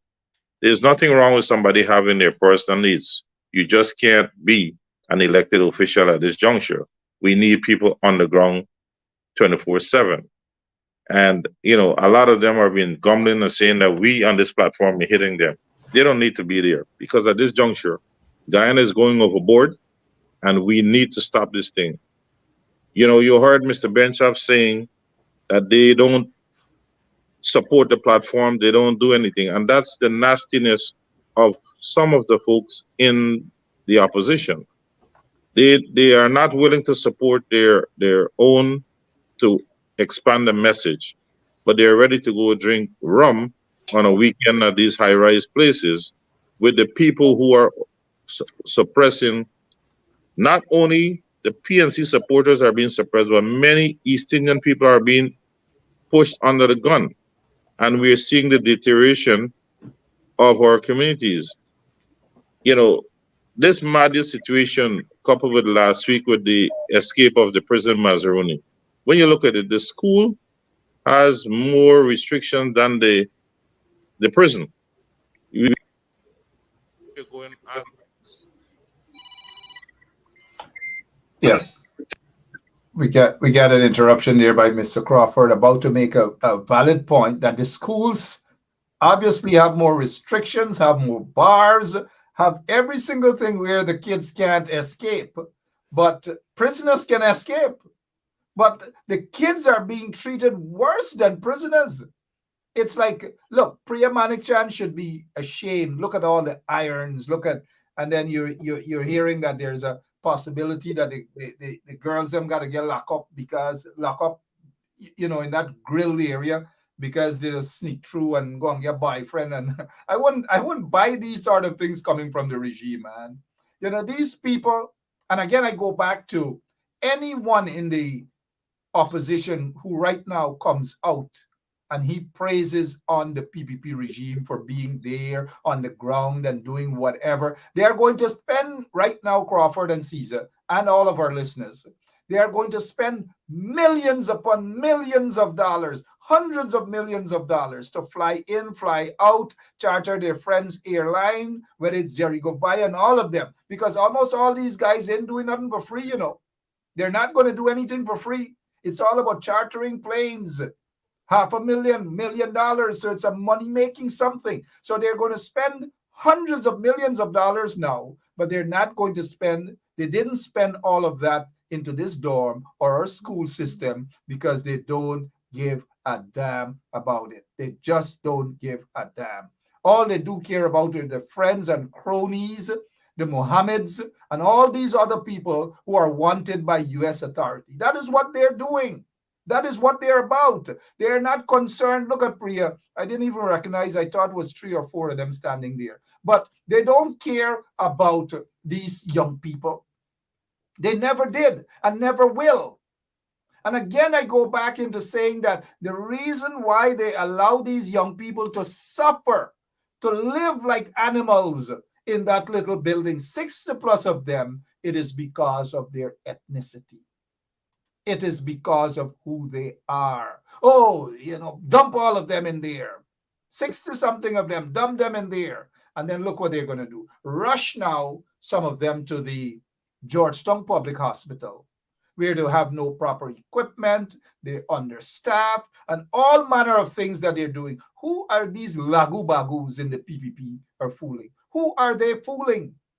A set of scamps, a set of vagabonds, a set of corrupt individuals, a bunch of criminals are fooling people. The Georgetown Public Hospital is being starved of funds. They're giving their friends and cronies all concessions, all type of concessions to build $1 million US private hospitals. And look where they're rushing them. Why didn't they rush them to Balwant Singh Hospital? Why didn't they rush them to Sheriff Hospital and all these other places? They rushed them to Georgetown Hospital, where this same regime is starving them of staff, not paying the doctors, not paying nurses properly, not paying the other staff members of the hospitals properly. But look at what is going on. I don't know, man. Mr. Caesar, take over, sir. Yeah, they're rushing them to a hospital that doesn't have a proper trauma unit. We've talked about this before on the show, that they needed to pay the nurses better and do a better job with the doctors at the Georgetown Public Hospital. And Mark is correct. Why didn't you not rush them to Sheriff Hospital or Balwant Singh Hospital? That I can't see where Mark is going wrong with that. That is absolutely correct, because we know that the Georgetown Hospital does not have the necessary resources to deal with trauma cases like this and burn cases like this. But that being said, again, $94.4 billion. I'm going to keep repeating that over and over again. And you do not have security guards on site at a boarding school. I think you need to have proper security in place also. It's not just about grilling up the place to keep the girls inside and all this kind of stuff. They're not animals. You speak to them, you mentor them, you tutor them. You don't lock them away, right? If they were doing these type of mentoring them, tutoring them, and doing the right things with these girls, you wouldn't need to be grilling them up and locking them up like animals, which essentially led to a fire happening in the building, and them being trapped in the building and burnt away like that. It's a shame. This is a lot of blame to go a lot of places, but I lay this squarely at the feet of the Department of Education and ultimately the government. Priya Manikchan and the regime. And now all of them going to rush in now, pretending with their crocodile tears. They're so concerned. They're going to take photographs, just like they have some of them in the opposition. All they believe them. The time some of them in the opposition, a few of them take to walk around taking a bunch of selfies and want to be in every photograph. If they're on the ground doing their work, they would have been able to recognize these deficiencies as well and talk about it. But now it happens. It's a big tragedy. We are seeing the government mouthpiece newsroom. For the first time in a long time, you're seeing they're carrying the statement from the APNU, PNC. They're carrying statement from the AFC. Everybody they're carrying statement from, but when it comes to other matters, they just ignore the AFC, ignore the PNC, but they want to show people that everybody, that we're all on the same page with this. No, we're not all on the same page with this. We don't want the PPP to be on this page. The PPP is the one that's responsible for this, and they must accept the blame. So we're not on the same page in it. No kudos to them, none whatsoever. It's a shame and a disgrace. Shame on Priya Manikchan. Shame on Irfan Ali.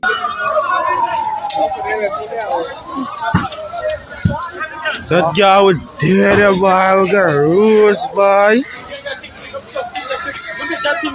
What the boy? Selassie, boy. Selassie, boy. Rose girl, buy all and girl, wanna buy? Should I buy? It's gas. Well, how do we got to them continue yard buy?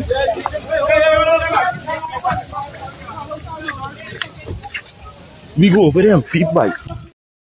And the other thing before Crawford steps in, the Ministry of Education has to stop this here.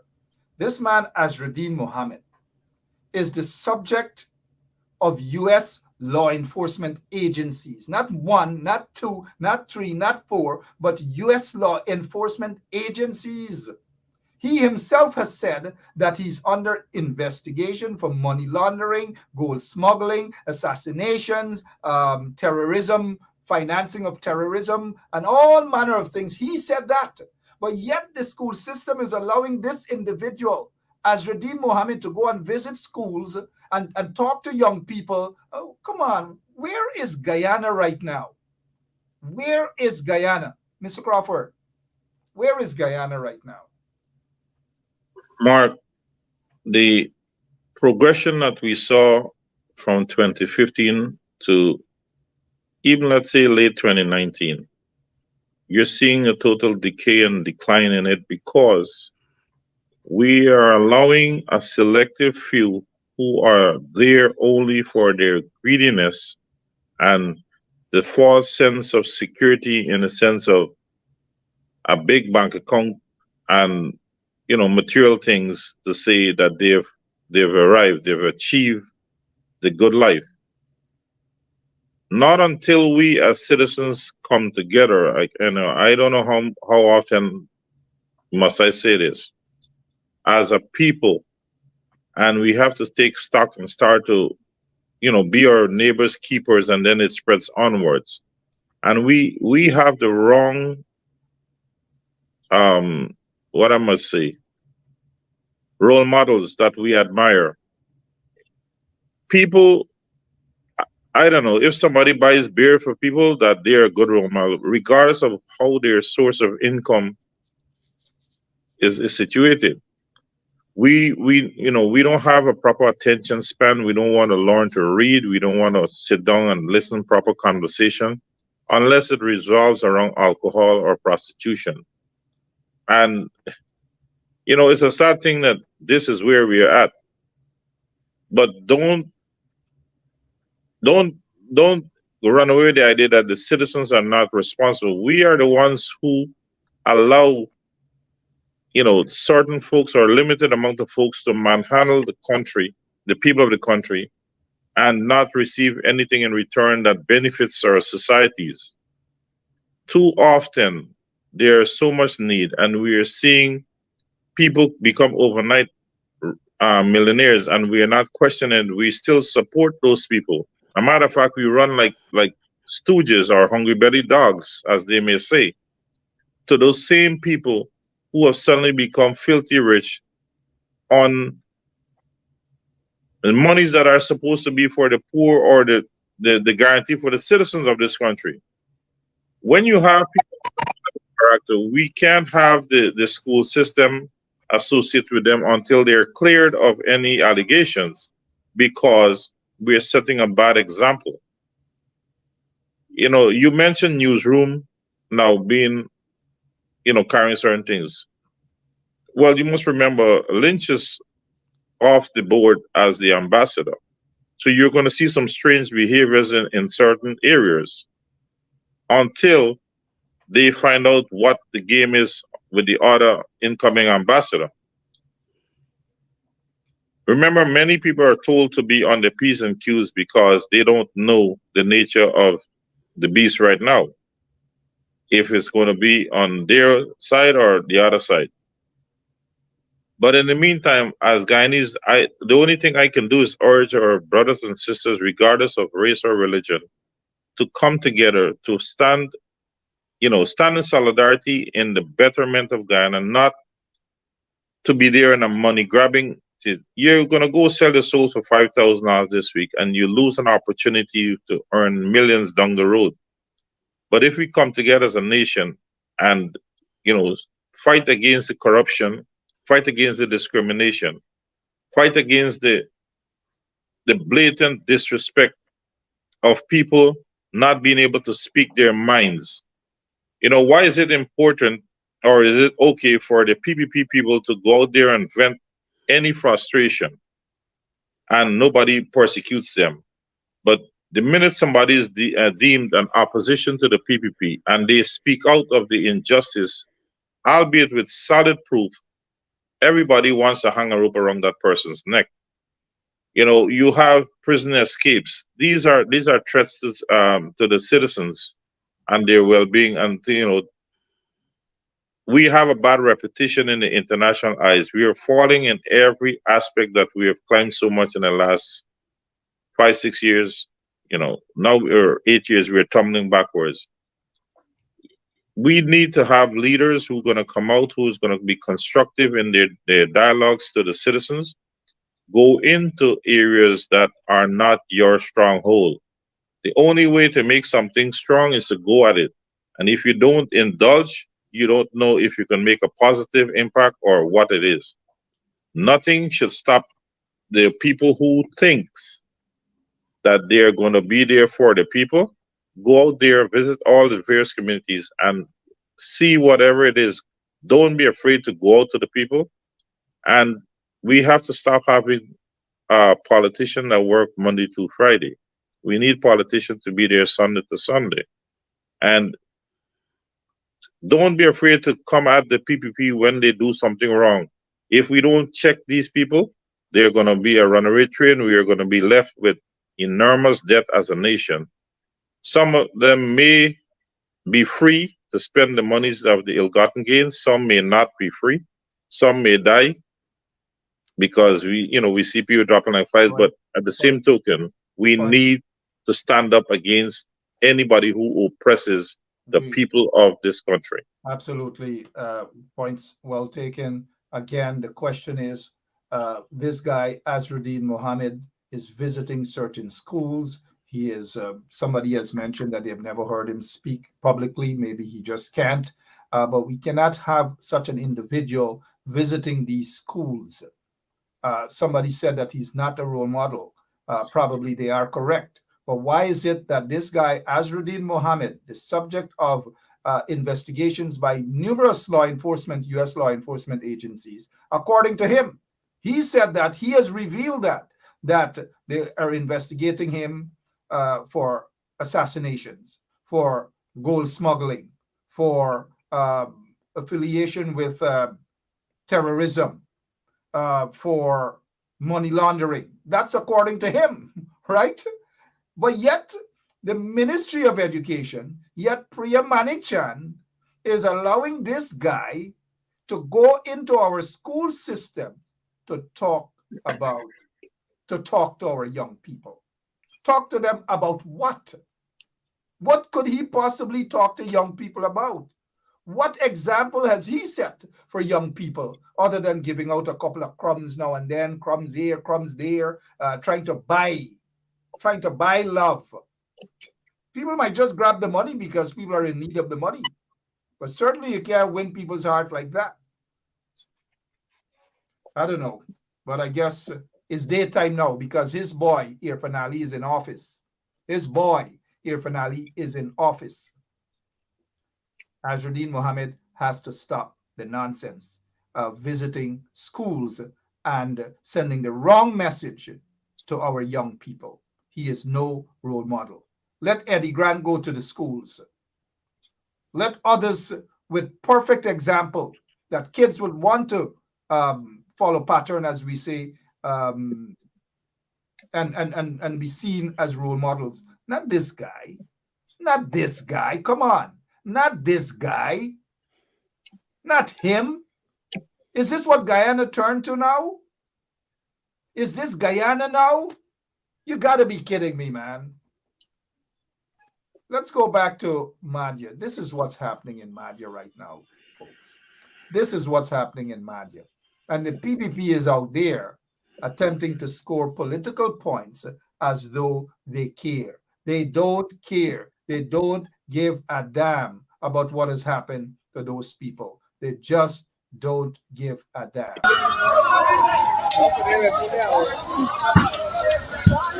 That guy would dare the boy, we got rules, boy. What the boy? Selassie, boy. Selassie, boy. Rules, girl, boy, all them girl, the one up, boy. See the boy? Yes, yes. Well, how do we got to them continue yard, boy?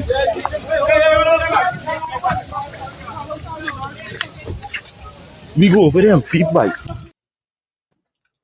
Sad situation. And getting back to the point Crawford made, that the PPP is more interested in buying votes and taking photographs and showing people that, oh, people are the few people are joining, few people are joining this, what you call it, are joining this so-called PPP, when in fact it is not the case at all. They're all about buying votes and the photographs. And look at what they're doing to the military folks. Look at what they're doing to them at a time when they should be rounded up to go and hunt for the guy who was allowed to get away from the prisons. They're not doing that. The very next day, Irfan decided to send them so that they could clean the streets. That's what Irfan Ali, and look what Irfan Ali is doing. Walking with them to take photographs. It is all a bunch, these guys are a bunch of what is it? The photo ops prostitutes. They are photo ops, political whores. That is what they are. Look at them. Look at the acting commissioner of police. Look at this guy. Well, I don't know what he's carrying in front of him there. But look at the other newly appointed chief of staff, controversial Omar Khan. Look at them. A bunch of photo ops, political whores. That is what they are. Why don't they march into the Mazaruni, into the bush, and look for the prisoner that was allowed to walk out with shackles and swim with shackles and handcuffs? This guy Smalley has got to go in the Guinness Book of Record. He's got to go into the Guinness Book of Records. Good morning, sir. How are you? Oh, fine, thank you, Mark. Fine, thank you. Yeah. I got Wayne Caesar and your good friend JR. We're all here together. Hello, guys. Hello, guys. Morning. Yeah. Hey, Norman. What's Yeah, going Joe. on? Norman, let's go back to this here that we saw earlier.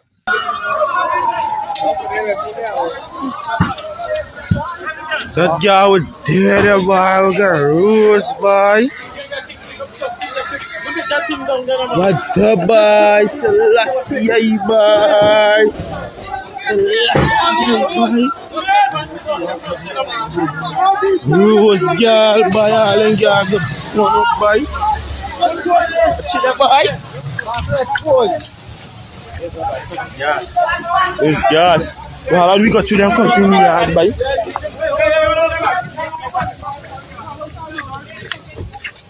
We go over them, people, boy. Mr. Brung, let's get your take on what transpired. That tragic, horrific situation out there in Madia. Mark, thank you for having me on your show. Special good day to your guests. And I want to say, firstly, that my sympathy goes out to the families of those young people who have lost their lives in that unavoidable, that avoidable tragedy that occurred at Madia. We offer prayers for their souls, and we pray for the speedy recovery of those who are injured and hospitalized. I am deeply saddened by what happened, but I'm also very angry that the system has once again taken the lives of our future, of our young people. And it has become a constant in Guyana because of systemic failures, because of a government's attitude towards its citizens, that don't care attitude towards its citizens, that we are experiencing such tragedies and deaths that can be avoided if proper frameworks are put in place in our institutions, in our country, in every area of life. Mark, I want to say this. What transpired there must fall at the feet of this government, the incompetence of this government, the wickedness, this evil regime, and how it treats the people of this country. Where in this world, Mark Benshaw, you will have students in a dorm, in a building that is locked tightly with bar barricade windows, no security, and most importantly, no fire hydrant, nothing in the event of a fire to deal with it there. Greater is this. Guyana is not the little Dubai. The nation is rich beyond its wildest dreams. And here in Magia, we don't even have a proper fire truck. This government must be held accountable. And this wickedness that they are allowed to get away with in terms of not investing in real development for our people, this wickedness must be put in check. This country must rise up against the PPP government. This indeed, Mr. Brung, this is ridiculous. And Crawford mentioned earlier that the regime seemed more bent on going around and paying people to put on their red T-shirts, buying votes, as opposed to ensuring that young people's lives are not in danger, as what we have seen happen last evening with that dorm that we've seen cause the lives of over 20 young people. Your take on the buying of votes and the pretension of the PPP? Mark, this smacks at what we are talking about. It smacks at the fact that this government does not care about national development. It doesn't care about the citizens. What it cares about is the maintenance of power. What it cares about is having votes to strengthen, to continue oppressing, suppressing, and destroying our nation. Here is a situation where our country is wealthy beyond its wildest dream. There's no proper plan, national development plan by the PPP. You understand? To alleviate poverty across the board. And let me say this to you, man. Guyanese are beginning to realize across ethnic lines that this thing has nothing to do with division amongst us as the races in there. It has to do with an incompetent, wicked regime that does not even care about ethnicity in Guyana. I want to say this to you. I just want to jump back a bit to the tragedy. I hours before the news came to me about the deaths of our young women and others there in Madia, I was speaking to someone who has an association with the U.S. government, and that person was saying to me, Norman, we understand that the U.S. will be looking into several banks in there um, that is involved in serious money laundering. I said that to say this to the people of our country, to your viewers, to your listeners, and to the guests there.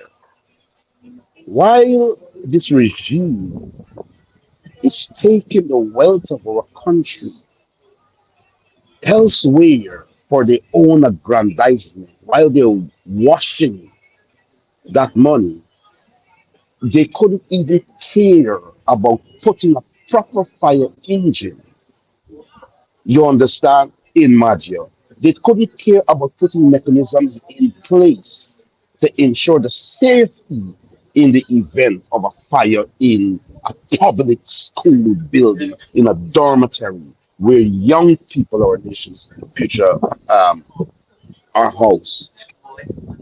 This hypocrisy, Mark Henshaw, when you see the government rushing after everything would have happened and put on this show that they're medevacing people away with, the damage is already done. The government is exposed. It is exposed. No systems and framework were in place in that community, as no systems and proper frameworks are in place in the communities across the country. But here you're coming, giving people a red T-shirt, $10,000 and $20,000 and a box of food, and telling them support us, vote for us.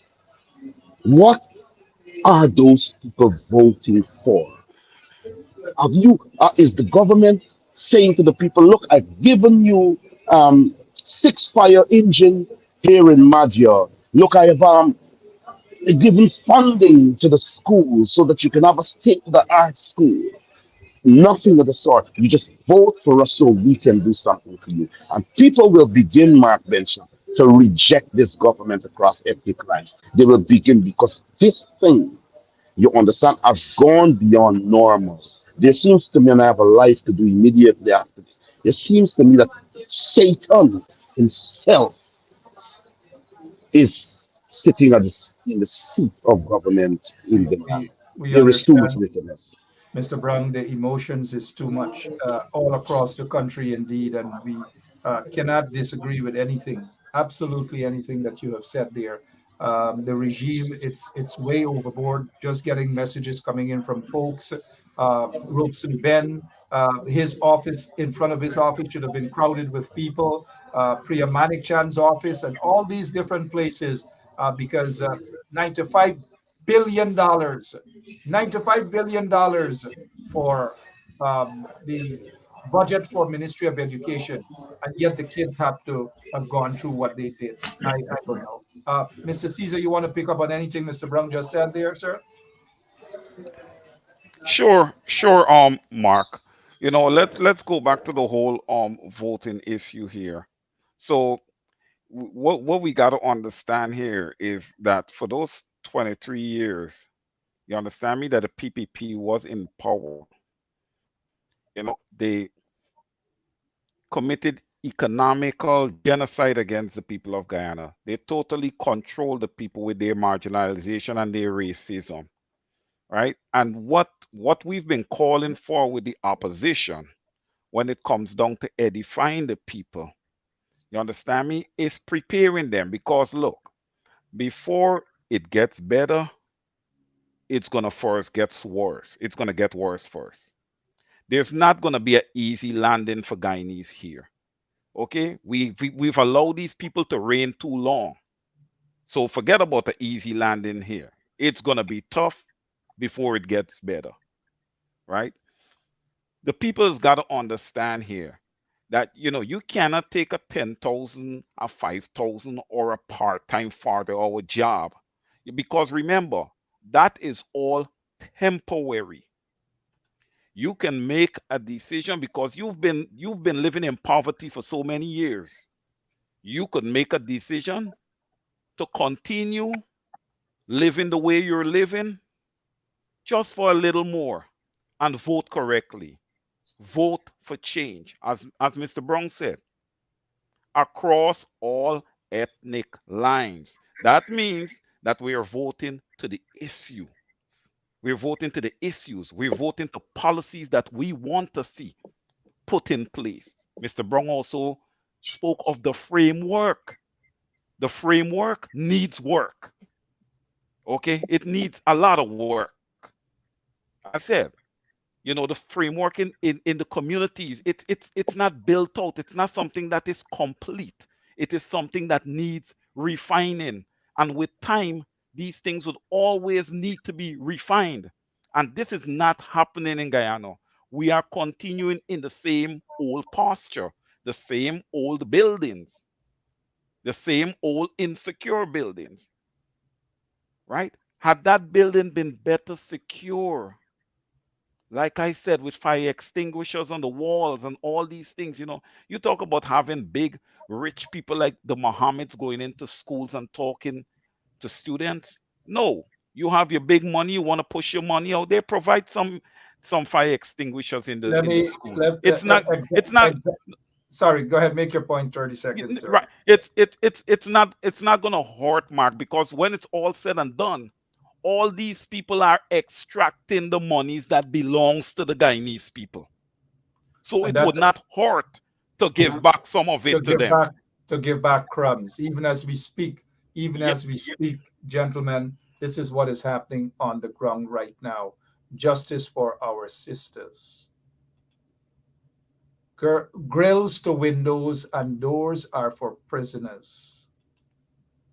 Justice for our sisters. And again, I go back to say that the manner in which these young people were treated is as a result, first and foremost, of their ethnicity.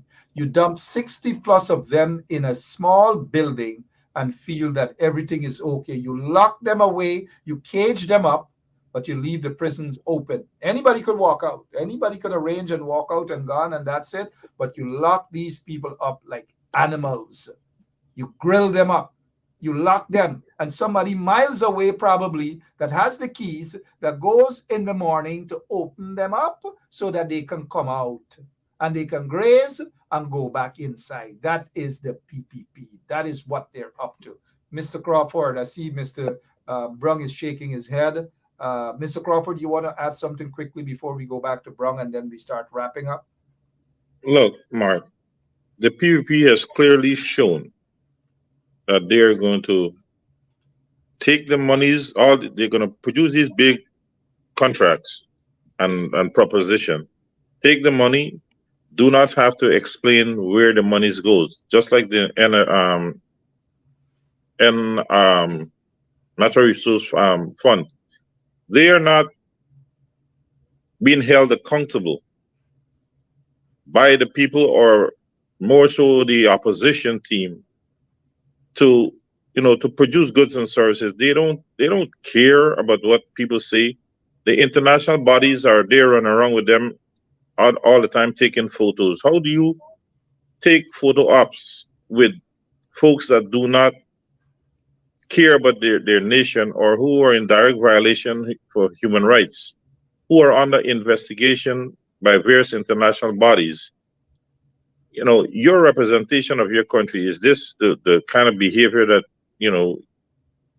is tolerated, where people are crying out every day on social media, in print, of the oppressive behavior, the lack of services, the deaths?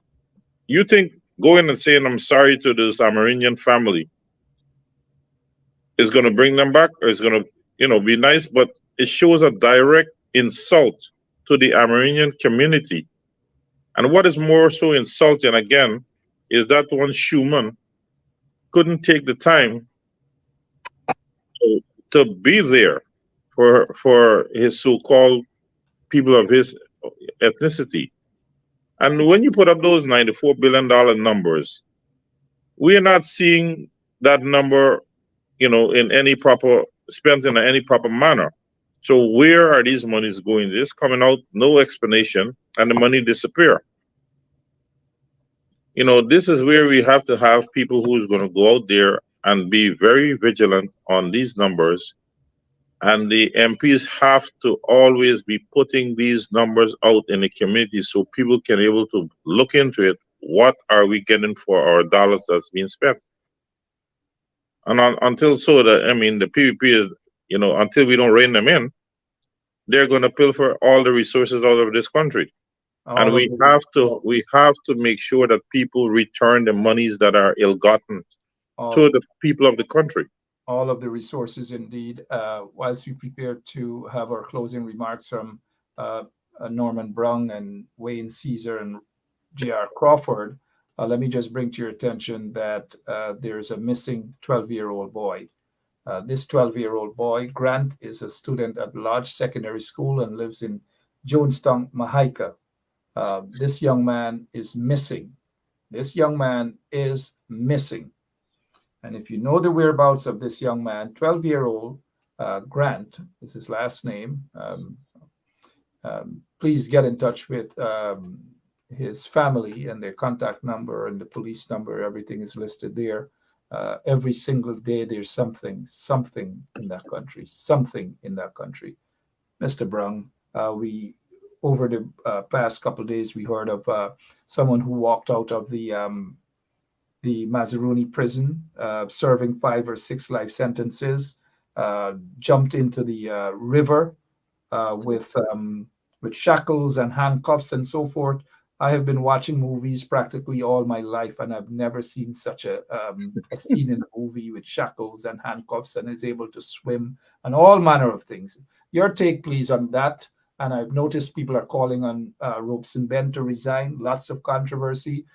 We saw the controversy with the permanent secretary, who has gone into hiding. For some inexplicable reason, she has gone into hiding. Uh, Lots of things. And then now the fire and all these deaths. Every single day, there's something in this country. Your closing remarks, please, Mr. Brown.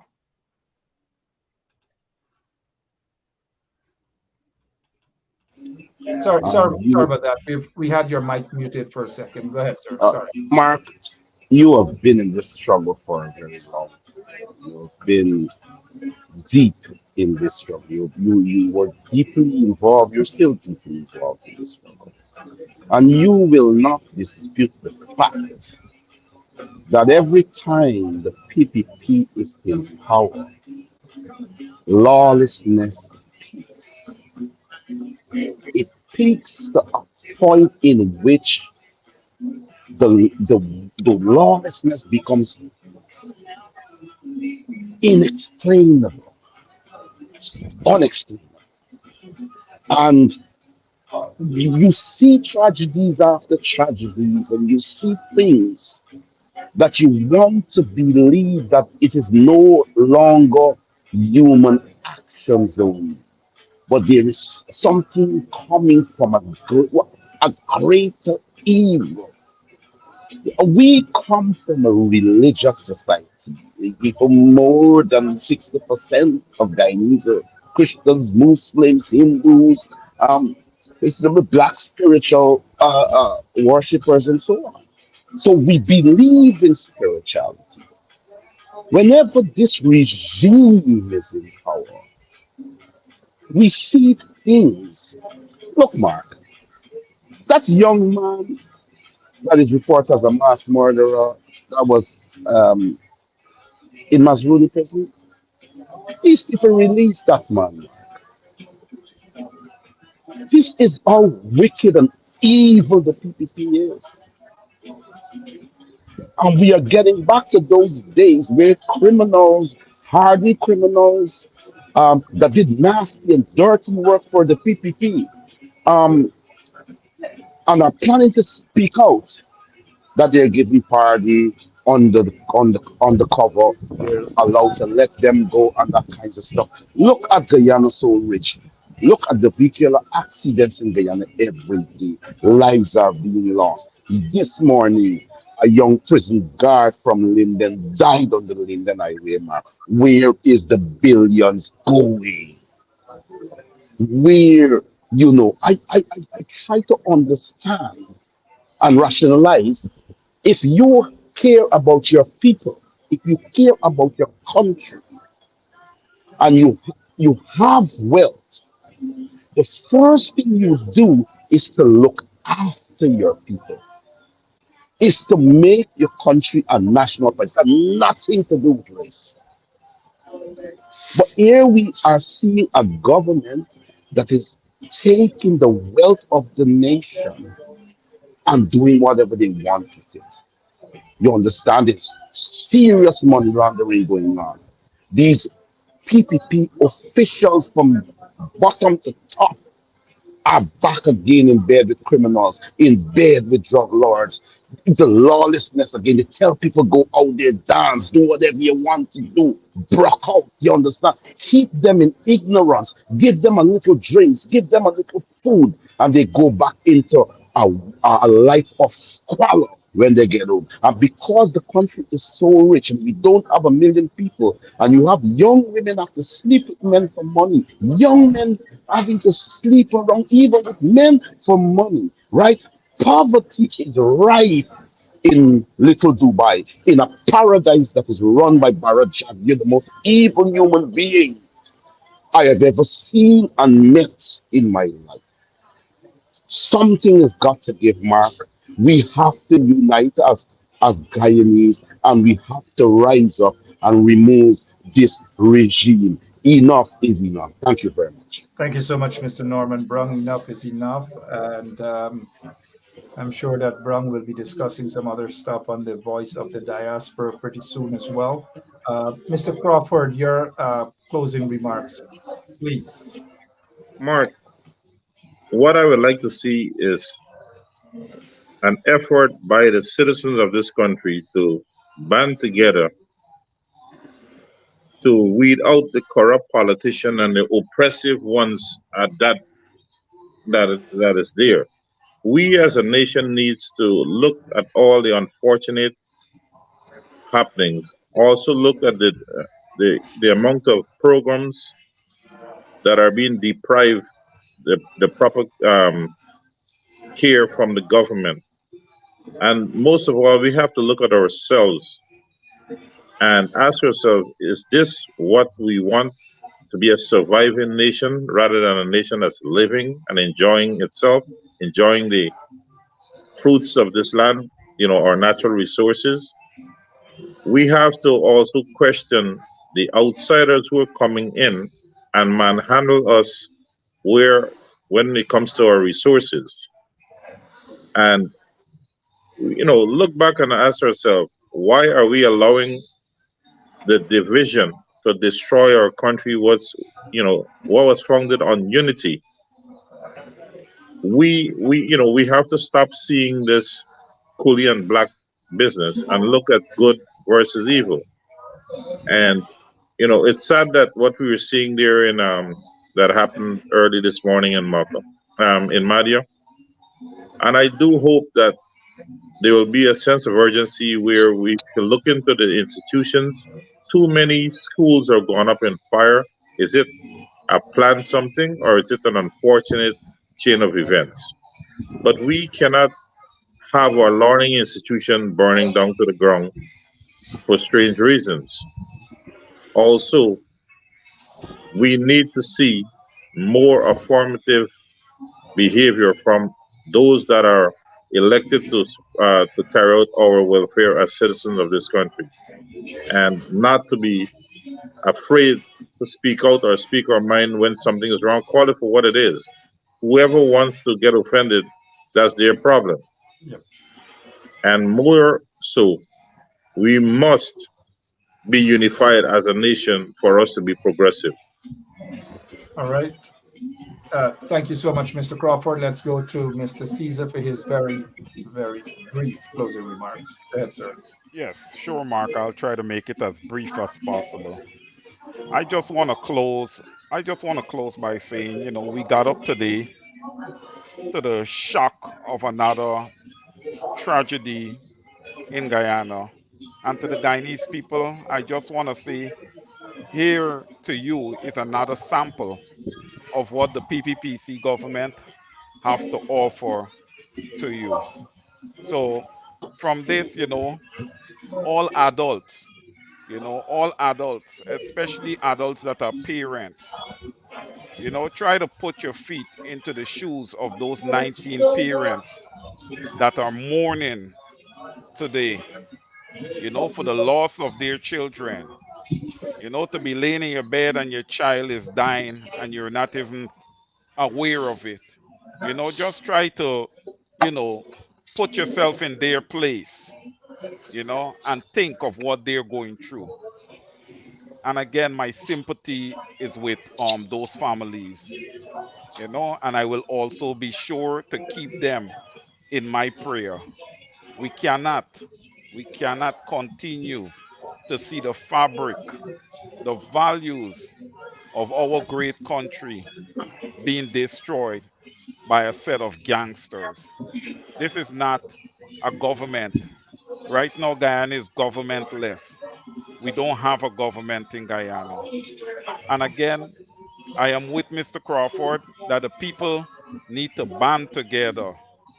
This is going to be a cohesive effort, an effort where we all have to come together and have this government removed from power. Uh, Well said. They gotta be removed from office. Local government is coming up. I hope people see this as an opportunity to ignore those masqueraders in their red T-shirt. Ignore those hustlers out in Linden. Bro, we know who those hustlers are. A few of them. We know the hustlers in New Amsterdam. Ignore them. Go out and vote overwhelmingly for the APNU PNC. Vote for them. After local government elections, we'll be having a different discussion, but go out and vote for them. Don't allow the PPP to get control of those townships. They are very evil indeed. Gentlemen, thank you all so much. I appreciate your time, even under the circumstances. Our heart, our hearts go out for the people of Madhya. This is a shame and a disgrace, and we offer a moment of silence for them. Thank you, gentlemen. Appreciate it. Thank you for having me, Mark, and continue the good work. Sure. Thank you. Thank you.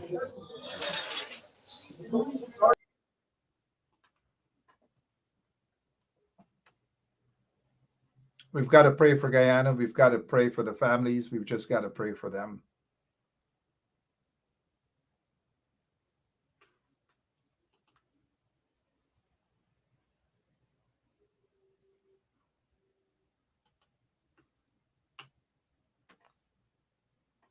And I want to thank all of you for tuning in this morning, now into afternoon. Thank you all so much.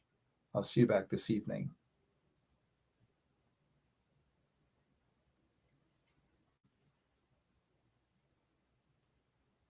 Hello, this is attorney Shellen Washington, owner and founder of the Washington Law Firm, located at 455 Utica Avenue in Brooklyn, New York.